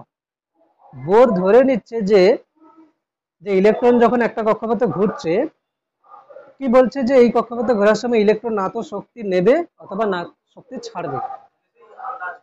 তার মানে কি এই কক্ষপথের শক্তি সবসময় কি হচ্ছে? ফিক্সড হচ্ছে। এই জন্য এদেরকে কি বলে? Stationary orbit. কি বলে? Stationary orbit. দেখ বই থেকে দেখ, ফার্স্ট তত্ত্বটা বলছি, কোন পরমাণুর মধ্যস্থিত ইলেকট্রনের আবর্তনের জন্য কয়েকটি অনুমোদিত কক্ষপথ থাকে। মানে সব নয় যে আমি যেখানে খুশি ধরে নেব, না, যেখানে খুশি ধরে না, কয়েকটি অনুমোদিত কক্ষপথ থাকবে। যে ওই অনুমোদিত কক্ষপথে যদি ইলেকট্রন ঘুরে তাহলে তার শক্তি বিকিরণ করবে না অথবা শক্তি নেবে না। হলো? বেশ। তো যেহেতু এখানে থাকা অবস্থায় এর কোনো শক্তির পরিবর্তন হচ্ছে না, এই জন্য এদেরকে কি বলে? স্থায়ী কক্ষপথ। প্রথম তত্ত্বের প্রথম স্বীকার্যটা একদম ক্লিয়ার, না কারোর সমস্যা আছে? প্রথম স্বীকার্যটা একদম ক্লিয়ার। বেশ, এবারে দ্বিতীয় স্বীকার্য কি হচ্ছে? দ্বিতীয় স্বীকার্য হচ্ছে যে ধরো এটা একটা স্থায়ী কক্ষপথ আর এটা একটা স্থায়ী কক্ষপথ, দুটো। পরে এটাও হতে পারে একটা স্থায়ী কক্ষপথ, ঠিক না?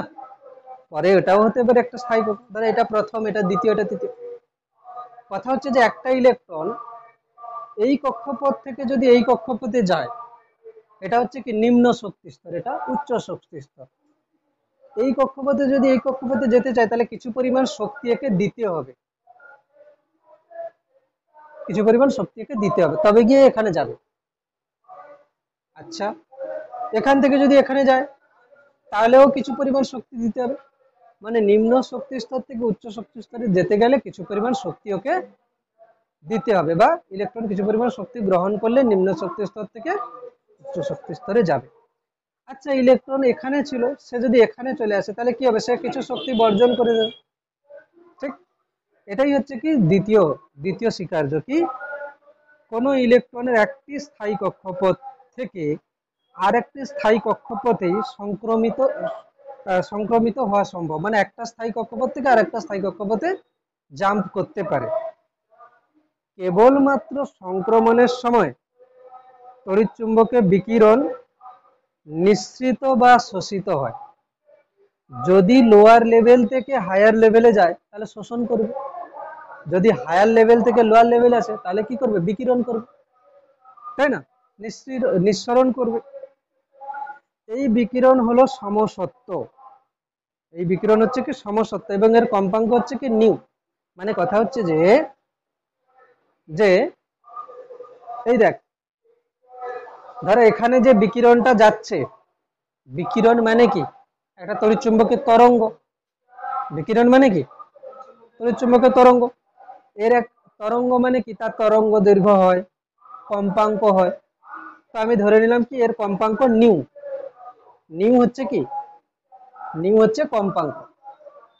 আচ্ছা, কোন বিকিরণের কম্পাঙ্ক যদি নিউ হয় তার একটা ফোটনের শক্তি হয় এইচ নিউ। কি হয়? H new. ধরো কোনো বিকিরণ, সেই বিকিরণটার কম্পাঙ্ক যদি নিউ হয় তার শক্তি হয় কত? H new. এইচটা হচ্ছে কি প্ল্যাঙ্কস কনস্ট্যান্ট, বলেছিলাম আমি। এটা হচ্ছে কি প্ল্যাঙ্কস কনস্ট্যান্ট, প্ল্যাঙ্ক ধ্রুবক। একটা বিকিরণের কম্পাঙ্ক যদি নিউ হয় তাহলে তার ফোটনের শক্তি হচ্ছে কত? H new. এইচ হচ্ছে কি প্ল্যাঙ্ক ধ্রুবক। তাহলে আমি যদি বলি যে এখানে একটা ইলেকট্রন এখান থেকে আসছে, একটা ইলেকট্রন এখান থেকে আসছে এই কক্ষপথে, তার জন্য যে বিকিরণটা হচ্ছে তার কম্পাঙ্ক নিউ, তার মানে ও কত শক্তি ছেড়েছে? H new. কি? ও কত শক্তি ছেড়েছে? H new. এখন আমি যদি বলি যে এটা আমার কাছে প্রথম, আমি ধরো এটাকে E1 বলছি বা ইনিশিয়াল বলে দিচ্ছি, এটা, আর এটাকে কি বলে দিচ্ছি? ফাইনাল বলে দিচ্ছি। কি বলে দিচ্ছি? ফাইনাল বলে দিচ্ছি। আমার কাছে এটা ইনিশিয়াল, এটা ফাইনাল। তাহলে বল এখানে ও যে শক্তিটা বিকিরণ করবে, ও যে শক্তিটা ও কি করছে, শক্তি কি করছে, শক্তিটা কি করছে, বিকিরণ করছে। কেন বিকিরণ করছে? ই ইনিশিয়ালটা বেশি, তাহলে এখানে ই ইনিশিয়াল মাইনাস ই ফাইনাল সমান এইচ নিউ। যদি ইনিশিয়ালটা বেশি হয় ফাইনালটা কম হয়, এখানে কি ইনিশিয়ালটা বেশি ফাইনালের থেকে, তার মানে এ কি করছে, বিকিরণ করছে। কি করছে? বিকিরণ। বোঝা যাচ্ছে কিনা বল? বিকিরণ। যদি কোথাও ইনিশিয়ালটা কম হয়, যদি ইনিশিয়ালটা কম হয় ফাইনালটা বেশি হয়, মানে কি ও লোয়ার লেভেল থেকে হায়ার লেভেলে যাচ্ছে, ও লোয়ার লেভেল থেকে হাই লেভেলে যাচ্ছে, তখন তখন আমাকে কি করতে হবে, ই ফাইনাল মাইনাস ই ইনিশিয়াল করতে হবে। এটাকে কি বলা হবে তখন? এটা হচ্ছে কি শোষণ করছে। বুঝা যাচ্ছে কি? একদম সহজ, ঠিক না? বেশি থেকে কমে এলে বিকিরণ, কম থেকে বেশিতে গেলে শোষণ।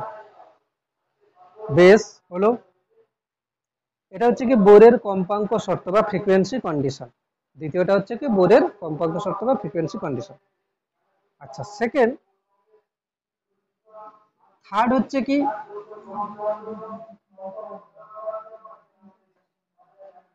এই যে বললো যে কয়েকটি অনুমোদিত কক্ষপথে ঘুরবে, অনুমোদিত কক্ষপথটা কোনটা, কোন কক্ষপথ হবে না, বলছে সেই সমস্ত কক্ষপথ হবে যে কক্ষপথে ইলেকট্রন ঘুরলে তার কৌণিক ভরবেগ, তার কৌণিক ভরবেগ h/2π এর পূর্ণ গুণিতক হবে।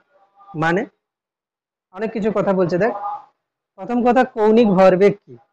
আচ্ছা, শুধু ভরবেগ কি, শুধু ভরবেগ কি জানিস? mv, মানে কি এটা হচ্ছে ভর, হচ্ছে বেগ, বেগটা কি রৈখিক বেগ। কৌণিক ভরবেগ কি জানিস? কৌণিক ভরবেগ কি বলতো?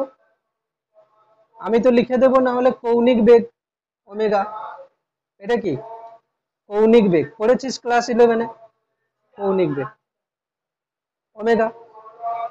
ভরের কৌণিক প্রতিরূপ কি হয়? আই হয়, আই। আই মানে কি জড়তা ভ্রামক, মোমেন্ট অফ ইনারশিয়া, দৃঢ় বস্তুর ঘূর্ণন চ্যাপ্টারে আছে, আই আছে না? আই হচ্ছে কি, আই হচ্ছে জড়তা ভ্রামক। দেখ এম মানে কি ভরের কৌণিক প্রতিরূপ হচ্ছে আই, ভি এর কৌণিক প্রতিরূপ হচ্ছে কি ওমেগা।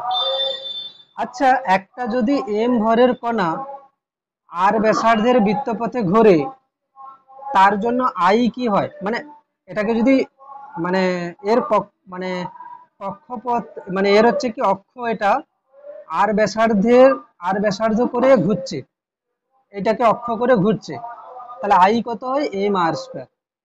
পড়েছিলিস? আই হচ্ছে কত হয়? M R square, M R square. আচ্ছা, এটা জানিস যে V equals to omega R হয়, রৈখিক বেগ কি হয়? ওমেগা আর। ভি হয় কি? ওমেগা আর। তাহলে আমি যদি এখানে লিখি যে কৌণিক বেগ, কৌণিক ভরবেগকে, কৌণিক ভরবেগকে এল দিয়েও লেখে, আই ওমেগা, তো এটাকে আমি আই কে লিখলাম এম আর স্কয়ার, আই মানে কত? এম আর স্কয়ার, ওমেগা মানে ভি বাই আর। তাহলে কত হচ্ছে দেখ, এম আর আর কেটে যাচ্ছে, এম ভি আর। দেখ ভালো করে, এম ভি আর কত হচ্ছে? এম ভি আর। চল এটা টুকে নে, আগে আগে টুক, আগে টুক, আগে টুক। তো এখানে আমি ভরবেগ কি অ্যাকচুয়ালি বোঝালাম, তাই তো? আমি ভরবেগ মানে এমভি, কৌণিক ভরবেগ মানে আই ওমেগা, আই মানে হচ্ছে এম আর স্কয়ার, আর ভি আর ওমেগার মধ্যে সম্পর্ক এটা, তো এখান থেকে আমাদের আসছে কত? এম ভি আর। এটাকে তোরা এভাবেও মনে রাখতে পারিস, কৌণিক ভরবেগ মানে তার হচ্ছে রৈখিক ভরবেগ গুণিতক দূরত্ব, ঠিক না? বেশ, তো বোরের তৃতীয় সূত্র যেটা বলছে কি, তো তৃতীয় যে স্বীকার্যটা, কৌণিক ভরকে আমরা এল দিয়ে প্রকাশ করি। তো কি হচ্ছে যে এর কৌণিক ভরবেগ হবে কত, h/2 এর পূর্ণ গুণিতক। পূর্ণ গুণিতক মানে n হচ্ছে কি পূর্ণ সংখ্যা, n এর মান কি হবে 1 2 3 4 এরকম করে, ঠিক না? মানে কথা হলো যে যদি ইলেকট্রনটা প্রথম কক্ষপথে ঘোরে, এটা হচ্ছে কি প্রথম কক্ষপথ, তাহলে এই কক্ষপথের যখন ইলেকট্রন ঘুরছে তার বেগ, এই কক্ষপথের ব্যাসার্ধ সমান n এর মান কত 1 গুণিতক h/2 যদি প্রথম কক্ষপথে হয়। এটা হচ্ছে কি প্রথম কক্ষপথ, ফার্স্ট অরবিট। যদি এটা সেকেন্ড অরবিটে ঘুরে, সেকেন্ড অরবিট, এটা হচ্ছে কি সেকেন্ড অরবিট, তখন কি হবে, এটা আমি v1 লিখলাম, এটা তো m, ইলেকট্রনের ভর তো চেঞ্জ হবে না। দ্বিতীয় কক্ষপথে বেগ, দ্বিতীয় কক্ষপথের ব্যাসার্ধ, বোঝা গেল কি?